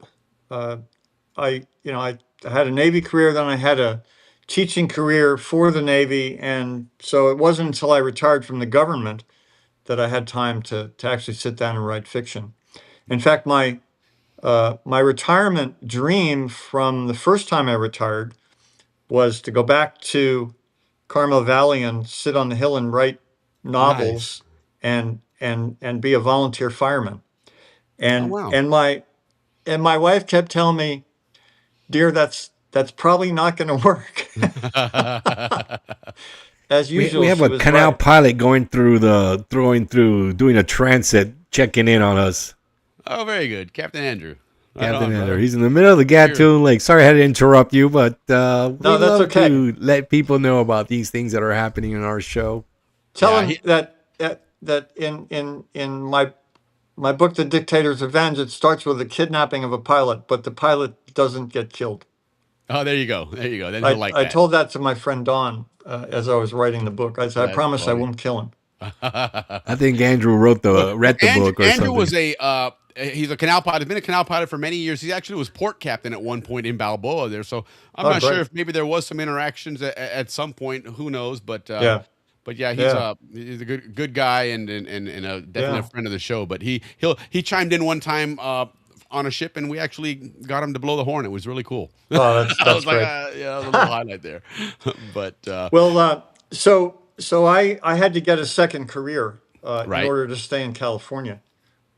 So that's how I ended up teaching for 20 years. But I started writing fiction the day after I retired, and I wrote a trilogy that I call the Jungle Rules trilogy, and it's a saga of 4 SEALs, and they're fighting the forces of evil in Latin America. The Dictator's Revenge introduces the characters, and they're on active duty, stationed, in on the bases in Panama, and they end up with the mission to recover this captured canal pilot. Nobody knows who took him. Nobody knows where he is. So there's a race to figure it out, and then they find out that's just the beginning. That's the opening act of a very complex and violent series of events, and they finally figure out that the canal itself is being targeted. I always wondered what Noriega might do to take revenge on the United States and the Panamanian government. So I came up with this idea that, well, maybe he, contacted his favorite drug lord and of course, and offered him $100 million to destroy the canal because he didn't need the money. So he's sitting in a Florida prison saying, if I can't have the canal, nobody's going to have it. Yeah, there you go. So he turns this through a priest as an intermediary. He gives the mission to this drug lord, and the drug lord turns out to be a brilliant strategist. And so it's kind of interesting that there's lots of plot twists, and it's basically a tour of Panama from the canal to the Perilous to Darien, with a side trip to Nicaragua. So I tried to make it sound a little bit like a Dan Brown novel, where there's action going all the time, and you're out of breath. So I don't know anything about marketing, but I tell the literary agents and publishers that I do talk to that this is a movie waiting to happen. I'm still waiting. So if you know anybody, let me know. But this is the book. If you read any of the 3 books, this is the one to read first, because it's chronologically the first one. Although the first book I wrote was actually Jungle Rules, which is a sequel now to The Dictator's Revenge, and that's the 5 years later, 5 years after the Panama caper. These same 4 guys are tasked by the CIA to go down and kidnap a cartel leader hiding in Brazil, actually. And so they do. And the rest of the novel describes how the government, the United States government, and these four SEALs deal with the consequences of the kidnapping, because the law of unintended consequences is always there, and there's a lot of unintended consequences in the wake of this kidnapping. And at first, when I wrote it, I thought, this is kind of crazy. Nobody's going to buy it. But the farther we went into, the development of the United States foreign policy apparatus, the more it started sounding like maybe it would actually be something that they would do. Sure. Now, let me ask you real quick. When you started writing these books, obviously you're going to use a lot of your experience and your knowledge, Right. in these covert operations and stuff. Yeah. Do you have to clear it with the Pentagon before you're able to write, or how does that work? I didn't, and the reason I didn't was because it was so long ago, Okay. and it doesn't involve anything really technical. Okay. That's what they really want to preserve, is the proprietary nature of certain weapon systems and their components. Sure. I'm pretty old school. When I was in the teams, we didn't have a lot of money. Okay. So we used, pretty basic stuff. And so everything in the books, are things that I've either done or trained to do. Right. And that was a lot of fun to put all that into a story. But I didn't, maybe I should have, but it never occurred to me to try and bounce it off the Pentagon. I don't think that I could even, I just don't. Well, I would imagine if something was at issue, you would have heard something by now. I definitely would have gotten a knock on the door. Right. Because the books have been, distributed fairly widely. Right. No, nobody's ever said anything about it. Okay. All right. So let's do this then. Let's go back. You said that the books are they're not in chronological order per se, right? In other words, you wrote them in a different order than what one Right. should read them. Yeah, I wrote Jungle Rules, and I set the action in 1998. Okay. And for whatever reason, that just seemed like a good year. Sure. And so I was having so much fun, I decided to write a sequel. And I wanted to write something about domestic terrorism, which has very little to do with Panama, but it was my intent to use the characters that survived in the first book, in the second book, and I developed a fictional terrorist organization hiding inside a militia in Wyoming, and actually there's a plot that involves California. Well, there you go.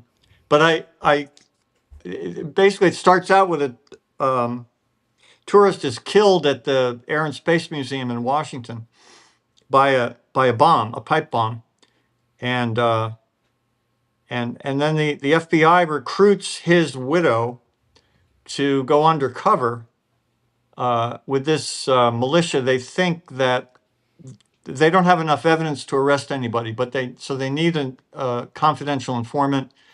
They need her to get married because the group wants its members to be married. So she marries one of the SEALs who has been featured in the previous book, and they go undercover, and then all hell breaks loose. No doubt. So I had a lot of fun with that. Okay. I really like Wyoming, and I spent some time out there. And did you spend time out there to research for the book? Yeah. Cool. That's awesome. Yeah, that's part of the fun of writing. Yeah, I'll bet. You have an excuse to go somewhere and there you go. Just get to know things and people. Yeah, that's great. So I wrote that, and I was still having a lot of fun, and I decided that I needed to write a prequel to Jungle Rules. Okay. And I'd always wanted to write a novel just about Panama. So this was the opportunity to do that. And so I went back to 1993, which is the year after I left, and built that scenario I just described. Sure. Well, especially with you being gone, it is truly a fiction then at that point because you're Yeah. not there. Yeah. You know? Nobody can say, I mean, people say all the time, say to me, that sounds a lot like something that you actually did. And I have to say, no, I'm sorry. I wish I had. It wasn't nearly that fun. It's the stories are fiction, but everything else is real. I mean, everything Sure. else is realistic. And I wanted it that way because a lot of the thriller novels that you read are a lot of fun to read. But Right. they have human beings doing things that are totally undoable for a human being. Right. And I just wanted to have action that I've either experienced myself or trained to do. Sure. So you kind of, or Carl, you live vicariously through Carl Malinowski, or vice versa in the Yes. story. Is that kind of a fair Yeah, assessment? I mean, some people say that he's me. He's not me, but you can't create a character like that without putting a lot of yourself into it. course. So I made him, the type of leader and the type of SEAL that I always wanted to be. Okay. And sometimes I was and sometimes I wasn't. But so Carl was sort of the ideal lead character. And then all the others were composites of people that I had known and worked with Sure. over the years. So when somebody's going to read these books, then what you're saying is pick up the Dictator's Revenge, read that one first. Yeah, I would do that, especially this audience. I mean, the Panama Canal is, front and center. Right. And it would be difficult if you're a Zonian to not read the first one. Right. About the canal. And the books all connect. I mean, it is a saga, and all the characters. Not all the characters make it through all three books, but which is reality. Yeah, but they, the second book refers to the first book, and the third book refers to the second book, and there's just a lot of connections that I was careful about making. Sure. Well, you make them where again it's relatable. It takes you back to the previous book, and so Yeah. you kind of feel that connection there. So on here in Jungle Rules, you talked about a little bit where he your character now. This is fast forward to what, 1998? Yeah, 1998, and it starts with the kidnapping. Kidnapping of a Panama Canal pilot. No, that's the Dictator's Revenge. Oh, that's right. That's right. Okay. I'm really into kidnappings. Yeah, it I sounds have to like say. it. The Jungle Rules is a kidnapping of a drug lord, and it turns out he's the same cartel leader that tried to destroy the Panama Canal. Okay. So that's where the carryover comes in. There's as much continuity as I could build in. I like it. And then you talk about that a midlife crossroads. It says here, Carl must choose between the life he has and the life he desires. What are we talking about there? Because we want to get to know this Carl guy, because he's someone we're going to follow and become our hero, right? Yeah. I wrote him that way. I call him the thinking man's warrior. He is an avid reader. He enjoys reading about history and philosophy, and I mean, he's kind of a Renaissance man. But he just happens to be really good in the field. Right. He's also a good warrior. But the CIA is not really where he wanted to end up. But they recruited him after the Panama Canal caper, and he's been doing odd jobs for them for 5 years, and he's kind of tired of it. Right. He comes to the point. He's looking at his captive cartel leader on the plane on the way back, and he's saying to himself, I don't know if this is good for my country. I don't even know if it's good for me. And then when he gets back, he meets the girl of his dreams, and suddenly he wants to be a husband.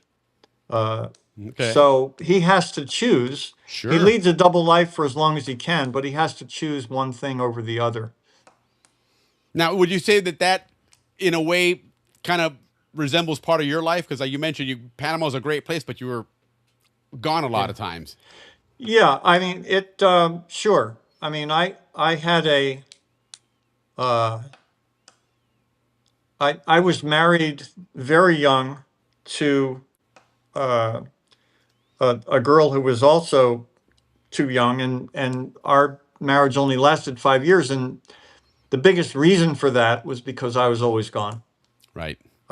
So in my second marriage, which is my final marriage, right, I was a little more careful. Sure. But I was still gone a lot, and I had to make sure that that Eva, my wife, had a situation where she would be okay when I was gone.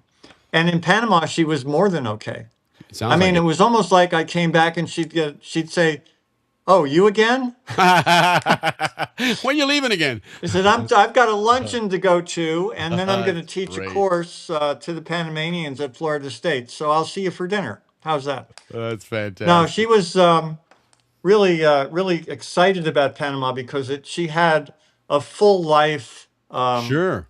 In ways that she didn't in some of the other places we ended up. Yeah, I'll bet.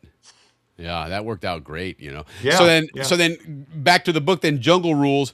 You know, in this one then, again, it's talking about that double life, maintaining high stakes professional identity while concealing his true self from Gabrielle. So, yeah, you know, well, he doesn't want her to find out that he's a gun for hire. Right. And something happens right before he proposes to her, and she finds out. You know, he has to admit to her what he does. Oops. And so she dumps him. I mean, right away. Wow. And so it's Let me ask you this, it's really tricky for him. And I hope you don't mind me asking this, but was there struggles like that with you and your wife in instances where, you know, hey, I really can't be, you know, things that maybe she didn't understand or you didn't want to talk about or couldn't, or? Yeah, I think so. I mean, she was you know, she knew when I didn't want to tell her something, and she wouldn't ask.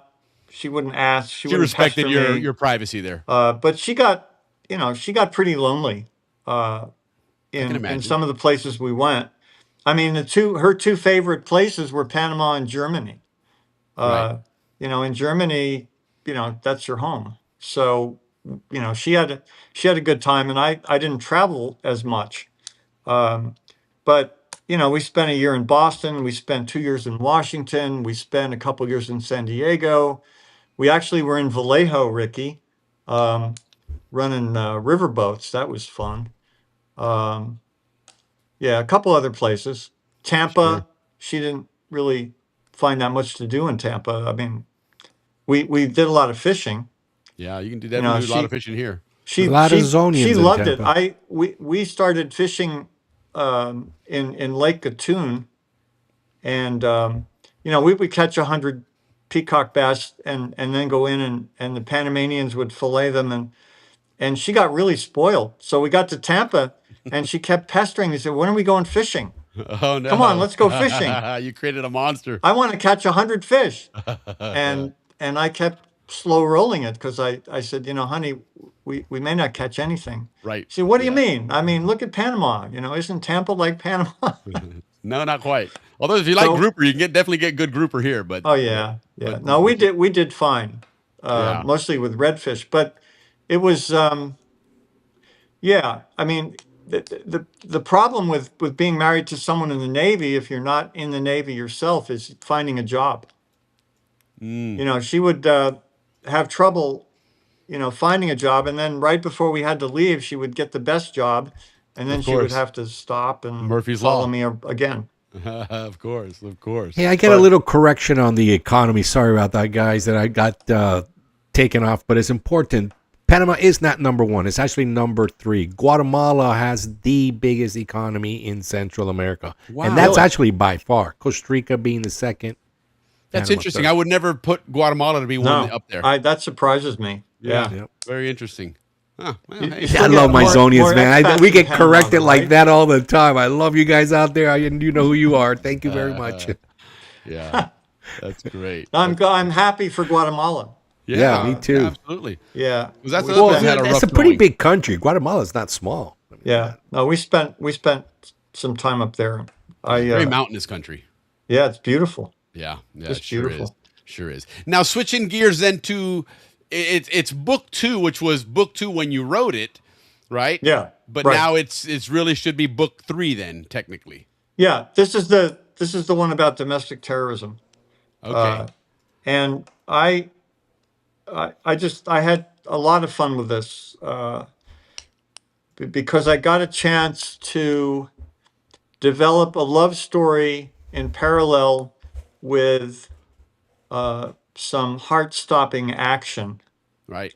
and then bring these two people together at the end. It starts out and stays a platonic relationship while they're undercover. Okay. And so there were some challenges, but it was a lot of fun. Okay. And this one again becomes the domestic terrorism piece on it here. And it takes place in the Air and Space Museum in Washington D.C., correct?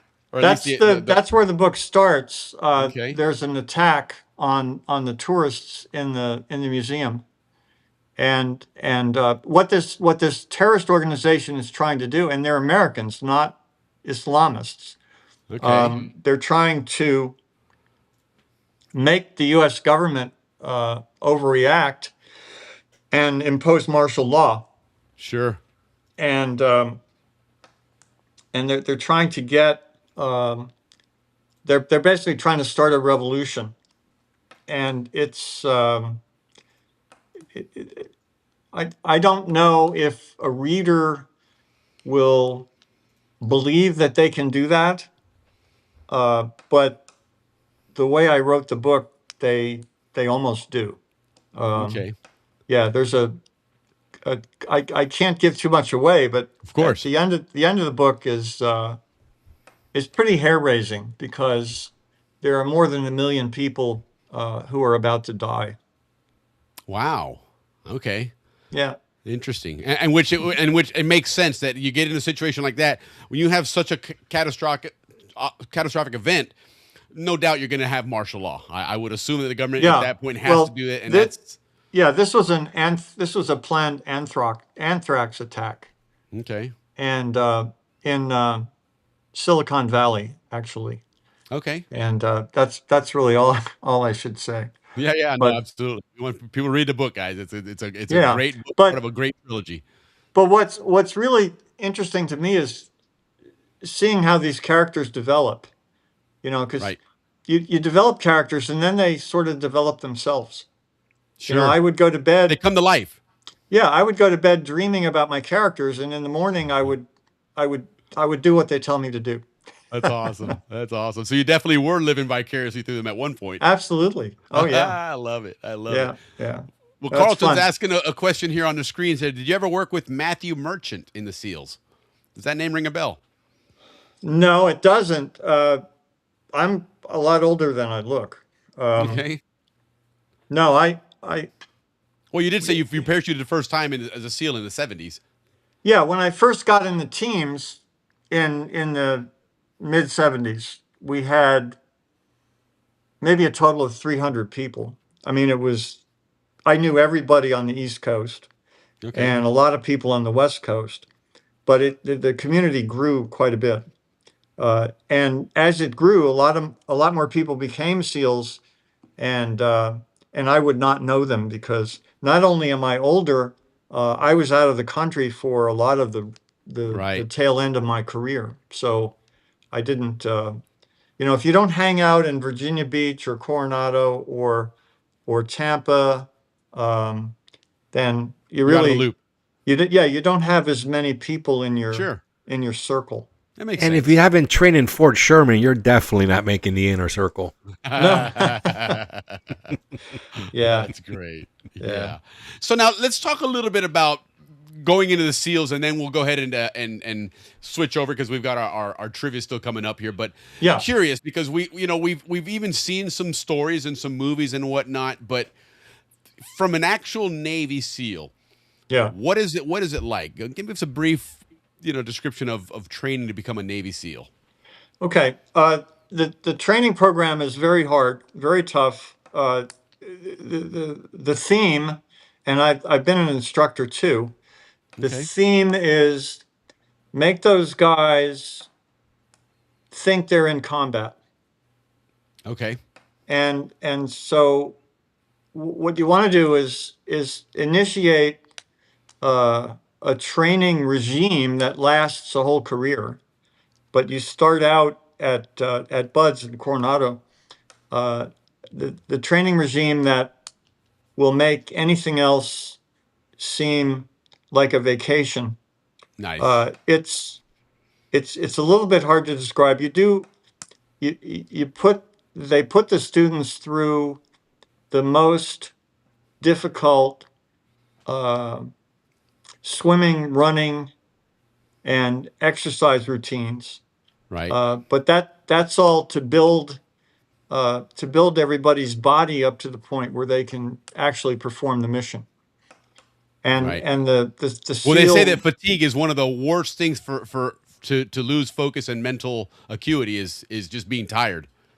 Yeah, and so they put us through what we call Hell Week, which is about the 5th week of training. They change it a little bit over the years, but that's 6 days of constant running, swimming, paddling, exercises, rope climb. I mean, they just torture you. Right. And you come out of that, pretty banged up. But it's a real confidence builder. I bet. We normally would lose about half the class during those 6 days. I was the class leader of my class, and I never considered quitting, mostly because I was talking everyone else out of quitting. Okay. You got to walk the walk. So, if you shoulder some of the leadership, it's easier to get through. Yeah, certainly. But yeah, it's hard. I mean, you're running 14 miles on the beach in boots. You're literally swimming in sewage from Tijuana for a couple of days. You're paddling, 30, 40 miles. You're swimming in cold water. Right. 2, 3, 4 miles. Well, I remember when I was in the Navy, I did Air Sea Survival School in Pensacola, which is nothing compared to what you guys did. But even that was, swimming in Pensacola Bay is, with the oil in the water, everything else, it's nasty. Yeah. All Navy, all military training programs are hard. Right.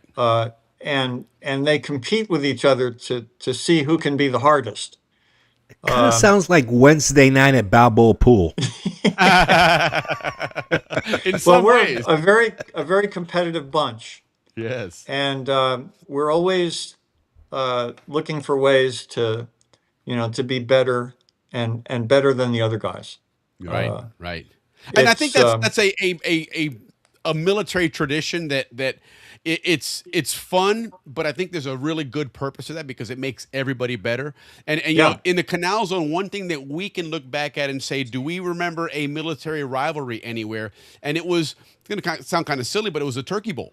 Right. And it was Air Force and Army. That was a big deal. That stadium would fill up with people to watch it because that was bragging rights of which was the better of the two services. And ultimately the goal behind that, like you said, is to make everybody better. And if the best of the two is that means you got two really good squads there, two really good groups. Yeah. I mean, the competition is comprehensive, whether it's a football game or training for combat. You always want to do more and push yourself to so you can be the most elite. Sure. But training's never over.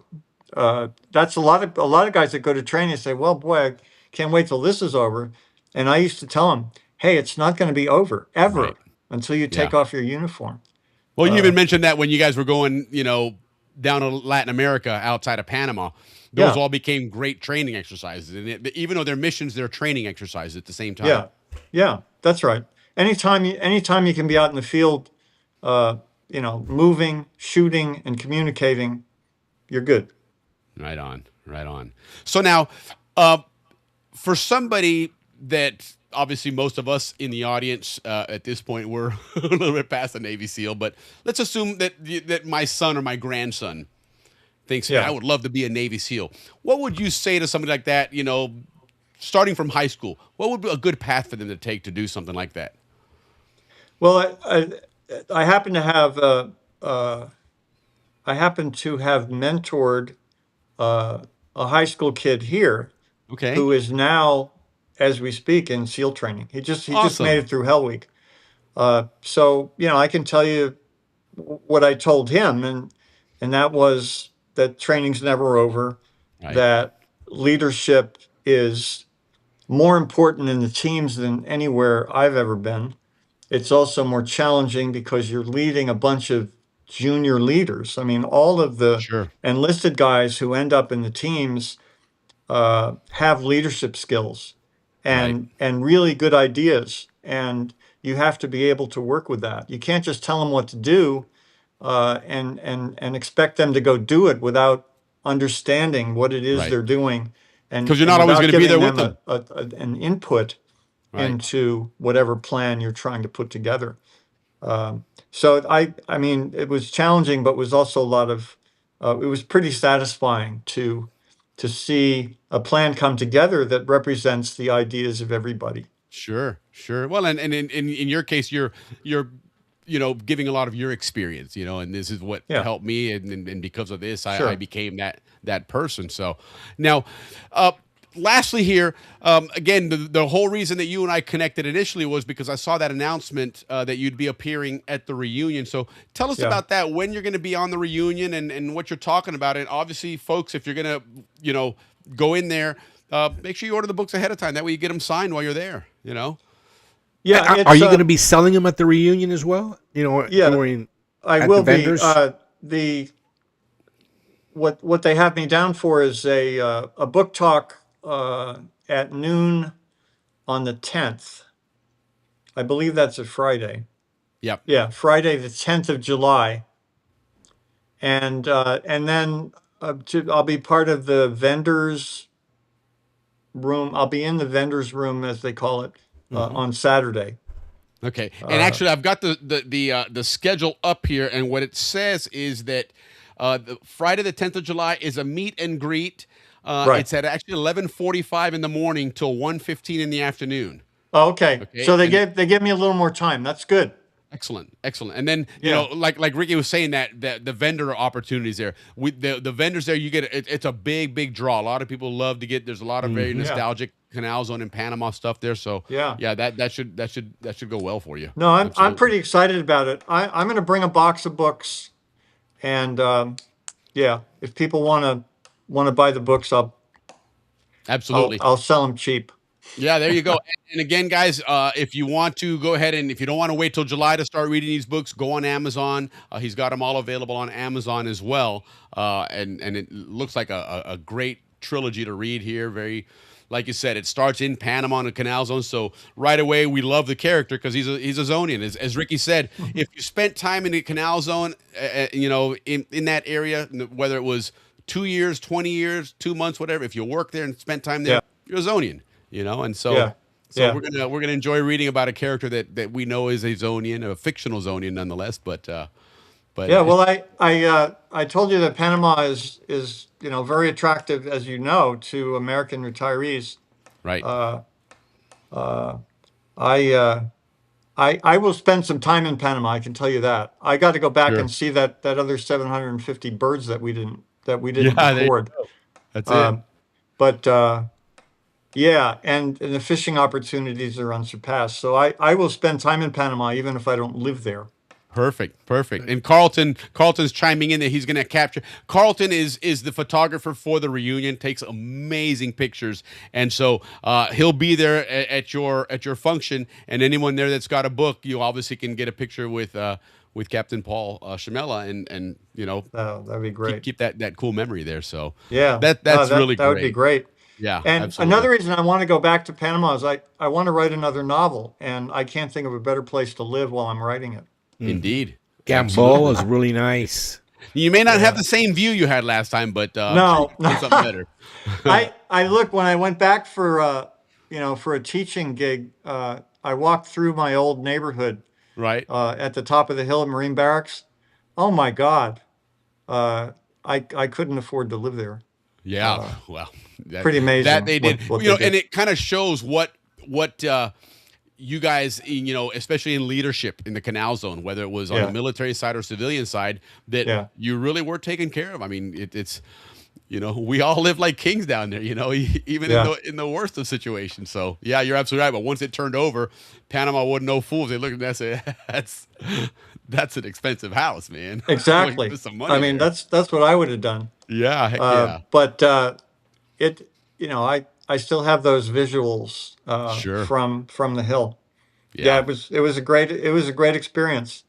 Yeah. Well, we're glad you were able to do that, experience it, and then carry that over into this new career as an author. And we wish you lots of luck with that. We're looking forward to reading these books, and then of course when your next one comes out, when you go back down to Panama, we'll definitely be waiting to hear from that one. And of course, as we tell a lot of our guests here, you have an open invitation anytime you ever want to come back, because there's some great stories here, and we could probably spend another hour just talking about some Panama stories there. Sure. Know that you're always welcome back at any time, and so. But we really, really do appreciate you taking the time to join us, because again, we know that you're very busy taking care of your wife and all that, and so thanks for carving out a little bit of time for the Canal Zone and getting together with us, because it's been awesome. I've really enjoyed this talk. Well, thank you so much for having me, and I'll stay in touch with you guys, and we'll see you at the reunion. Probably, I'll look for you. Yeah, no, we'll definitely be looking for you like. too. Yeah, there you go. We can't hide now. Absolutely. And we know how you look as well. So yeah, okay, good. But again, Paul, thank you so much for doing this. Enjoy your weekend. Again, prayers for you and your wife, and kudos for you for doing the things that you do in your busy schedule to take care of the important things in life. So thank you again, Will and Ricky. I look forward to seeing you guys in July.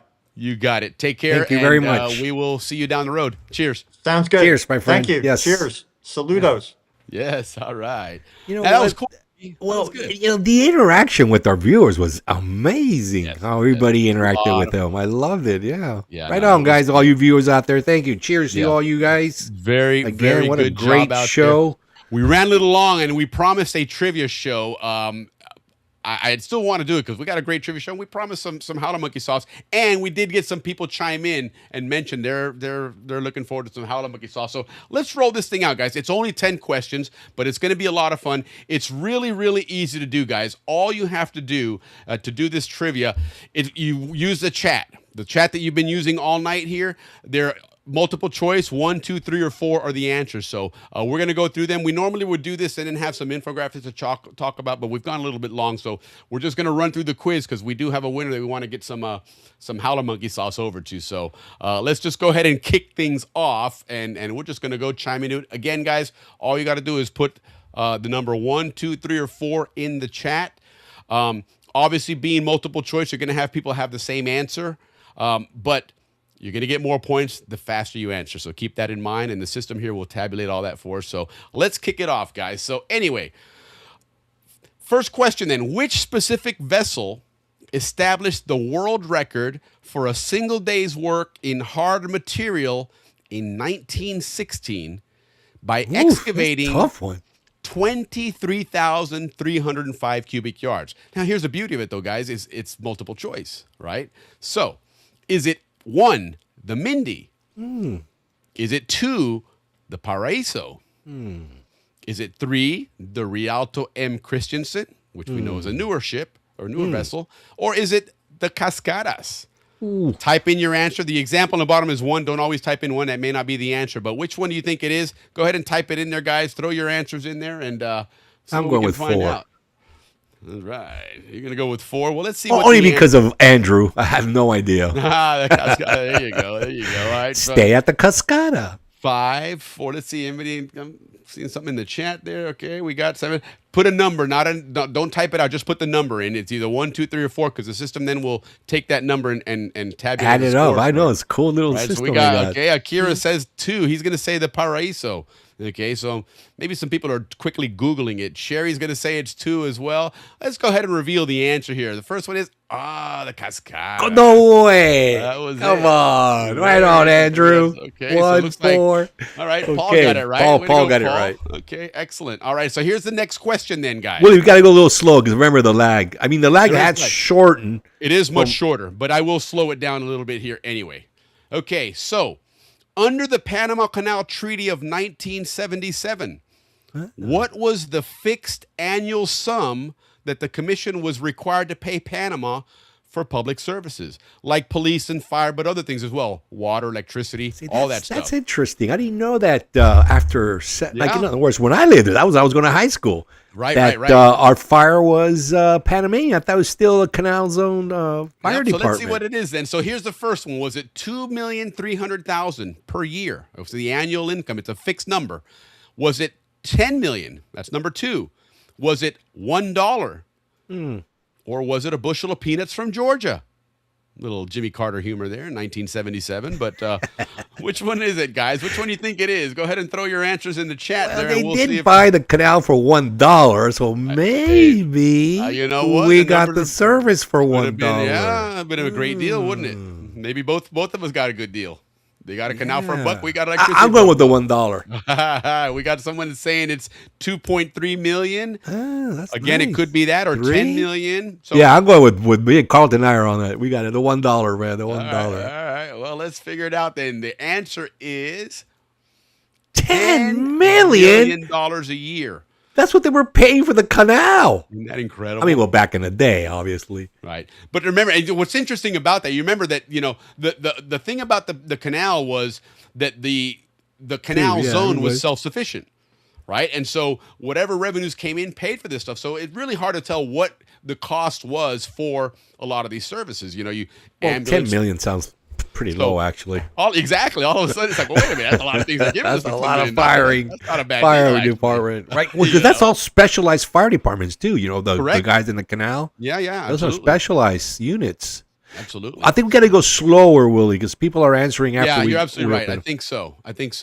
So, okay, to facilitate forward movement in the channel, the dredge Mindy would walk on its rear stilts, advancing approximately how many feet per cycle?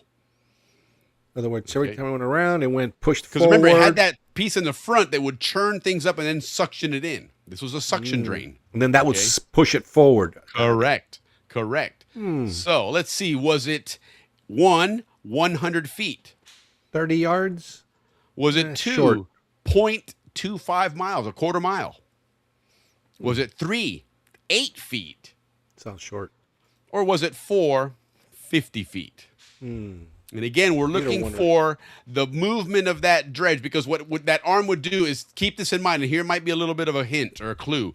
That arm or that dredge would swing side to side, and it would churn that stuff up, and then as it moves forward, it sucks it all up. So there's a clue there for it. Because of that side-to-side movement, what distance are we covering on each one of those steps? Quarter mile sounds too far, so I would say 1 or 4.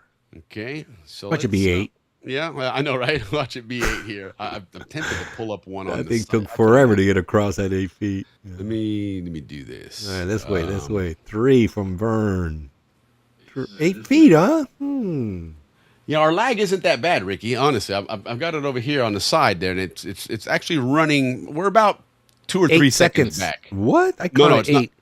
No, if I'm watching it now, watch. I'm gonna go watch this. Clap. 1, 2, 3, 3.5 seconds. Okay, not bad. But anyway, not bad. All right. Next question then. Actually, what was the answer on this one? It is 8 feet. No way! Right on, Vern. Vern, I think he's the only one that got it. Well, I'm going to show you guys. Oh, Eric got it. Eric got it too. Why? Right on, guys. So here's what's going on. Let me see. Here it is. our engineer over here. Yes. So here's what we're talking about, okay? So the Mindy would actually have two stilt legs on the back, and it actually literally would walk along the canal. Wow. The front of it had that boom, as you can see there, and it would swing 8 feet in either direction. And so it would move 8 feet forward. So in other words, one leg would swing 8 feet, so it could go all the way across and go that 8 feet distance across. And then the next leg would go, so little by little, it goes 8 feet at a time, but then it's churning up an 8 foot wide area that's going to dredge up and suck up there. So there's how that worked. But anyhow, all right. So much for the 100 feet. Yeah, I know, right? So let's move on to the next one then. Here we go. Okay, so what is the weight of a single cubic yard of dirt and stone excavated from the Gaylord Cut? And I'm gonna add a little to this. We're talking about a cubic yard of dirt being scooped up in those buckets on the Bucyrus, but is 1 cubic yard of dirt. How much did that weigh? And I know people are Googling that really fast here, but we're talking about, is it 1, 3,600 pounds? Is it 2, 4 tons? Is it 3, 320,000 pounds? Or is it 4, 2,240 pounds? What are we thinking here? What is the weight of a single cubic yard of the dirt and stone excavated from the Gaylord Cut? Yeah, let's see what some answers we're all are. guessing now. We got really 2, engineering. 4 tons. Okay. Let me see who else has got a guess there. We'll give it a try. You know, I think, Ricky, I'll tell you what, I think it's taking people long to answer. Everybody's Googling it. That's what they're doing. No. Oh, that's right, because we're getting awards. We're getting awards. On the screen here, and I looked over on this screen, and it only took 3.5 seconds, man. So I know it ain't taking that long to get out there. But people are busy to Google. Hey, what was No, well, it's unique because you don't know what some of that stuff is being stone and mud, so I don't think Google can give you a direct answer. Oh, I think so. I think so, because there wasn't a lot of mud there. That was mostly rock on dirt there. It wasn't in the water, remember. These were the land excavators. So anyway, all right. So let's see what the answer is. 3,600 pounds. So about a ton and a half. Almost 2 tons. In every those are scoop. huge scoops, though. Look at the size of that thing.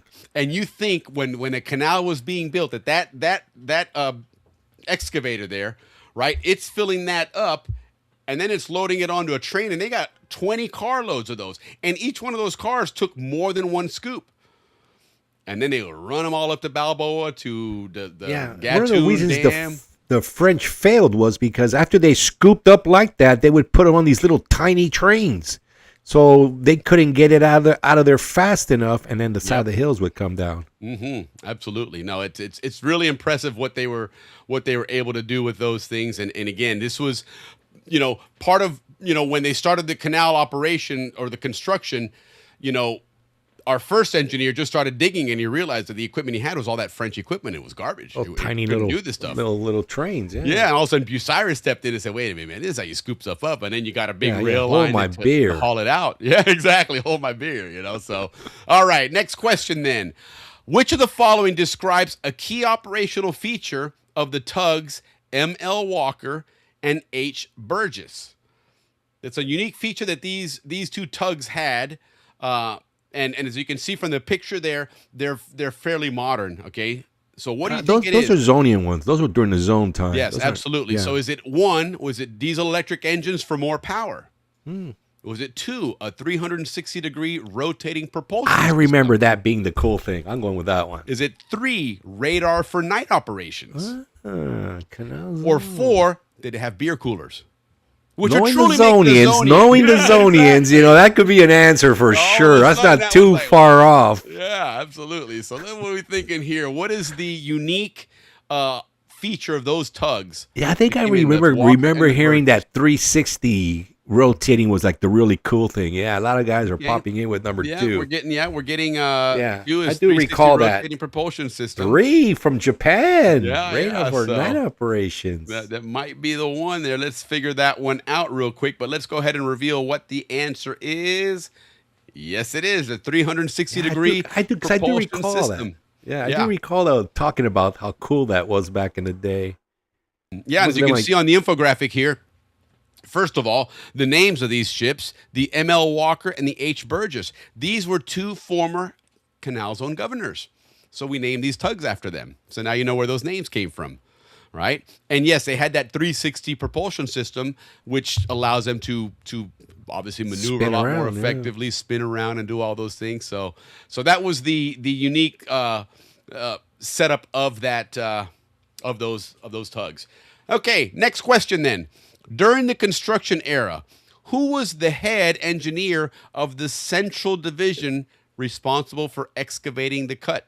Oh, remember, we they know broke it that. up into I Pacific remember that, Division, yeah. Central Division, and Atlantic Division. Okay, so who was the head engineer for that section? Was it 1, Teddy Roosevelt Jr.? Was it Perhaps. 2, Colonel David Gaylord? Was it 3, Captain Clifford Edgecombe? Or was it 4, John F. Stevens? What are we thinking here?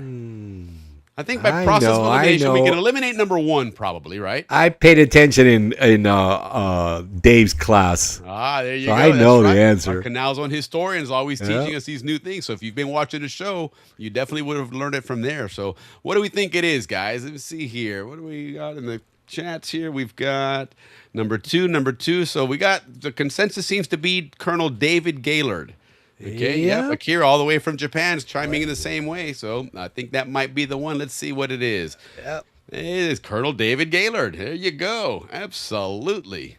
Okay, my dad brought the Burgess and Walker through the shipyard in Savannah, Georgia, and trained peas. That's really cool, man. Right on. Yeah, his dad was an engineer. Yeah. Very good. Heck yeah. All right, let's go to the... Did I have anything on that one? No, I didn't. So let's go ahead and move on to the next question then. Okay, what happened to a vessel in a navigable channel if the owner fails to commence immediate removal after it is wrecked and sunk? And we talked about this recently. In the canal, right? Yeah, Yeah, yeah. in we the did. canal. And you can see the image up there. That's of the Seal Yung. I forget the name of it, but that's the one that sunk in the canal. And the dredging division had to do some special things to get it lifted. We talked about that. Yes, yes. So there's a regulation as to what applies here. So what happens to a vessel in the channel if the owner fails to commence immediate removal after it's wrecked? Is it 1, the vessel is left as a permanent navigational marker? I doubt that, but is it 2, the title immediately transfers to the Republic of Panama? Is it 3, the owner is fined $100,000 per day? Or 4, it becomes property of the U.S. government and removal is undertaken right away? Now, I'm going to give a caveat here, guys. This question is based on Canal Zone history. So this isn't, currently what goes on there, because obviously there is no U.S. government in the canal working right now. Okay, so assume that this is back in the day. That may have given something away there, but those are the answers there. So let's see whenever people are chiming in here and see what they come up with here. And in the meantime, I'm going to show you something. Can't with the 4. Yeah, that's kind of sounds the one I would go with too, the 4. Yeah. So again, do they leave it as a permanent navigational marker? I doubt that. Okay, but you never know. Dumber things have been done. Does the title immediately go? From Panama? I mean, our directions like at the mango tree, turn right, Yeah, look for exactly. the yellow car, turn Yeah. left. Well, same thing with this. At Exactly. the sunken boat, captain's turn to the right. Exactly. Wait, amigo. Yep. Or is it the owner is fined $100,000 per day? And that's not a stretch, because we know that type of arrangement has been going on since the days of the Panama Railroad, as we learned about fines and stuff, because the Panama Railroad paid many, many fines by not going all the way out 10 million back in the day. to the Causeway Islands, because of course we're going to have to build a causeway and a So rail funny. line out there. But Willie's a teacher, and he uses the word back in the day, and all the students were making fun of him. Yeah, they did. I was doing some substitute teaching the other day in middle school. I was like, back in the day, and you could hear them all laughing. Listen to the old guy back in the day. Back in the day. So I was And like, we okay, use don't it here do all that. the time, so Right? maybe we'll Note to stop. self, don't use that again in school with the kids. Okay, so the answer is it became property of the U.S. government and removal is undertaken right away. And as we've learned, guys, with the ship that you saw in the image there that sunk in the canal, and the dredging department had to do some rigging of one of the dredges, the Mindy, actually, that suction dredge, because they had all that food and stuff in it that was spoiling. So they had to The rice. suction all that stuff out and float it, and then immediately take it out in the water in we in the talked bay. about that. Like the rice, it was like rice, and it turned, Yes, it fermented oil. into a booze or something like Correct. that. It was toxic, and then the oil you had in there, and I think cotton or something. It was three things that they had that we were concerned about, and yeah, they had to do something quickly. But the whole caveat behind it was that because the canal cannot be delayed, you cannot stop the operation. Dude, your ship sinks. You got to be getting somebody moving that stuff right now. Exactly. Not next week, not the week after, because if it's not being done right now, the U.S. government came in and said, hey, it's our ship. By law, we're taking it. We're going to do what we got to do. And, in this case, it took 2 years, but they got it out of the way and they took care of it the way it had to be done. So that's the way that one worked out. Okay, let's go to the next question then. What was the total excavating force developed by the Rialto Christensen, the world's largest diesel-electric dipper dredge, at its delivery? Okay, basically, how powerful was it? How strong was it? Was it 320,000 pounds of force? Willie, are we going to get like an engineering license after this I would quiz? think so. You're going to get lots of things. You're going to get a certificate. You're going to get all kinds of things on here. But, Wow, these are some tough questions. I right? missed mine. What is a banana paper? I know, right? Well, that's the thing. When I asked Notebook LM to do it, the first time I did it, it would do something like that. Where's the Panama Canal located? And I'm like, come on, man. Like no Zonian's going to know that, right? So anyway, so 1 is 320, 2 is 65,000, 3 99,000 pounds, or 4 10 tons. Okay, what was the excavating force developed by this dredge, which was the world's largest diesel-electric dipper dredge? So it's going to be a big number. I'm pretty sure about that. It is for some good sauce, so even if you have to guess, go for it, guys, because the sauce is absolutely. worth it. Yeah, exactly. If nothing else, you get a little bragging rights too, But all right, let's figure out which one this is. It is 320,000 pounds of force. That is incredible, guys. That is a lot of force. Boy, that thing would have sped up construction of the canal if it had been around back in the day, Mm-hmm. Absolutely. Okay, let's go to the next one because we're almost done here. In the context of the canal's own housing and social terminology, this is going to be an interesting one. What was the official name introduced in the late 1950s for the traditional clubhouse? Remember, we had several clubhouses around the zone. Yeah, come on, design. Look, and they changed the name of it in the 50s. Okay? Yeah, because we didn't have a second floor like that when we had ours. Right. So was it 1, did they change it to Breezeway Commons? Was it 2, did they change it to Canal Zone Club? Back in the 50s, remember? Was it 3, did they change it to Service Center? Or was it 4, the Zonian Hub? Which one do we think is what they changed the terminology? The official name. It was official. It wasn't a street name, urban legend thing. It was the official name they gave it. Okay, what are we thinking that one was? Canal Zone Club. I mean, only because it sounds elite, sounds nice. Right. Let's sounds like see the place here. to be. All right, we got somebody's guessing 3, the Service Center. Someone's guessing 4, the Zonian Hub. Well, let's go ahead and reveal hub. that. Yeah, it could be the answer. hub. Yeah. It's going to be bum. The theater's not there yet either. The lamest one of all, Service Center. No, somebody got it right. Who got it right? Vern, right on. Vern got it right. Vern Okay. gets all the hard ones. So the Canal Zone Townhouse, from clubhouse to service center. That's what they ended up calling it. No way. They ended up making that. Well, change. I mean, we did have a bakery, a cafeteria. I think you It was had very like generic. You can get your Yes. tailor, your The shoe clothes store, stuff. the toy store, right? I mean, that's where you went to. There wasn't Toys R Us, there wasn't Payless. It was the shoe store. So this was the service center. Right? And the Canal Zone didn't play around with words either, or their architecture. Everything was just straight, whatever But you needed, and that was it. No You're fluff. absolutely right. That was, and that was very much because the Canal Zone was a bureaucracy, right? It was just a big government operation, and we know that as great as the Canal Zone was, it was still a government operations aren't always the most Yeah. They're not going to go with the word smartest. like hub. Right, exactly. So they changed this name, but did the Canal Zone accept that? Did Zonians accept that? Probably Absolutely not. Because none of us have ever heard of that other than Vern, That's apparently. right. Vern, right? 'Cause Vern's we the always smart knew it as one. the clubhouse, right? So it was called that officially, but we always kept it as the clubhouse. So there you go. All right, let me go ahead and move on. Iconic spot, man. All right, and this is the last question. What was the original name for the town site of Corundu before it was renamed in 1943? And Ooh, from it's that got picture, you dirty can see that it names was a now. very happening place. We know now it's Ciudad del Arte. That's right. But it was something before Corundu as well. Okay, interesting here. So I would say something swampy since that was like a big City? swamp. Was it 2, Yankee Silver Town? City, yes. Was it 3, Skunk Hollow? Or was it 4, Bunaivarilla Town? I think I heard Dave mention that actually. Interesting. Actually, I think, oh my God, it could be 1, 2, or 4, or should it be 3? Right.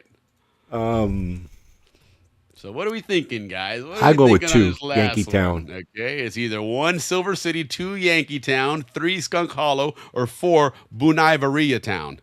What are we thinking here? That's a tough giving one. us That's a good threes. one, though. Somebody's throwing out Skunk Hollow. Paul Gibbs is throwing out Skunk Hollow. Okay. Skunk Hollow. Yeah, you know. Interesting. Let's think about these questions. They're like that. So far, I mean, all the questions have been the one that we least thought. All right, so yes to yachting. Do me a favor and put in the number 3 because the system actually looks at just the number. And guys, don't use the pound sign as well in front of it. Akira, I see you putting that pound sign in front of it or the number sign. Just put the actual digit itself because that's all it's reading. But the system does read that and tabulates everybody's correct answers, and obviously the sooner the better. Yeah, because we had to do it before, right? No, that other app that we were using. Correct. 2, Yankee Town. Yeah, see, that's what I'm going with 2, John. Yep, so. Carlton, 3, Skunk Hollow, huh? All right, well, let's reveal what the answer then is. Those cousins are onto something. What? Skunk Hollow it is. Boy, look at those.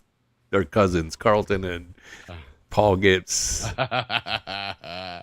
So that's what right it is. on, guys. All right.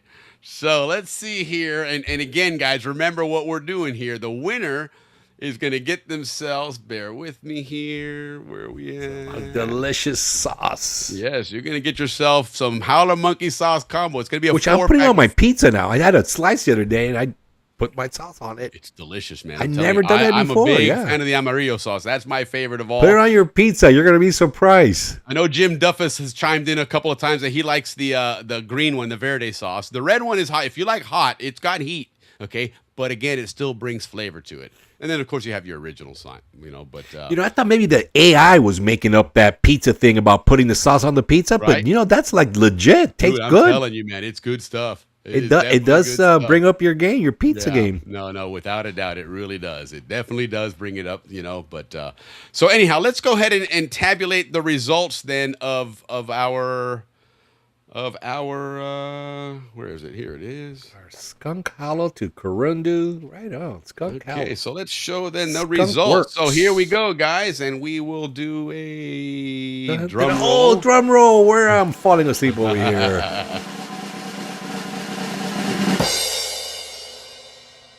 Ta-da. Where is And the winner, hot sauce tomato. Oh, and of course, a little error here on my end. Sorry, I got to take this Howler.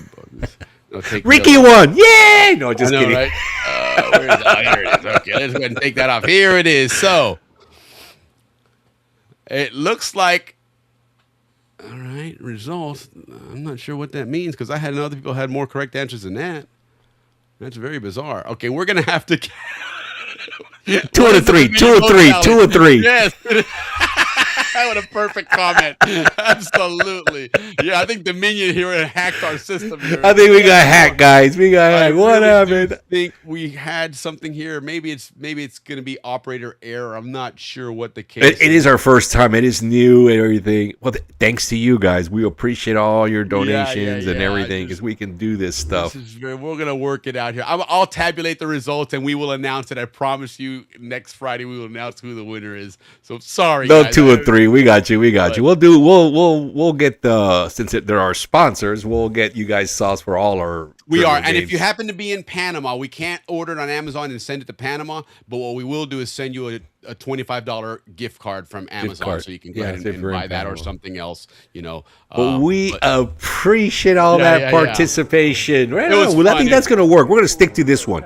It is definitely better. We just got to figure out that last piece. We gotta figure out a QR code and putting stuff on your phone and all that lag and everything else. So, anyhow, so thanks, guys. It was really fun. I know we went a lot longer than we anticipated, but listen, we had a great conversation with Paul Chamel. It was that Navy SEAL guy, very informative. I absolutely love the top SEAL to look at Panama the way he does. This makes my heart happy, man. Yeah.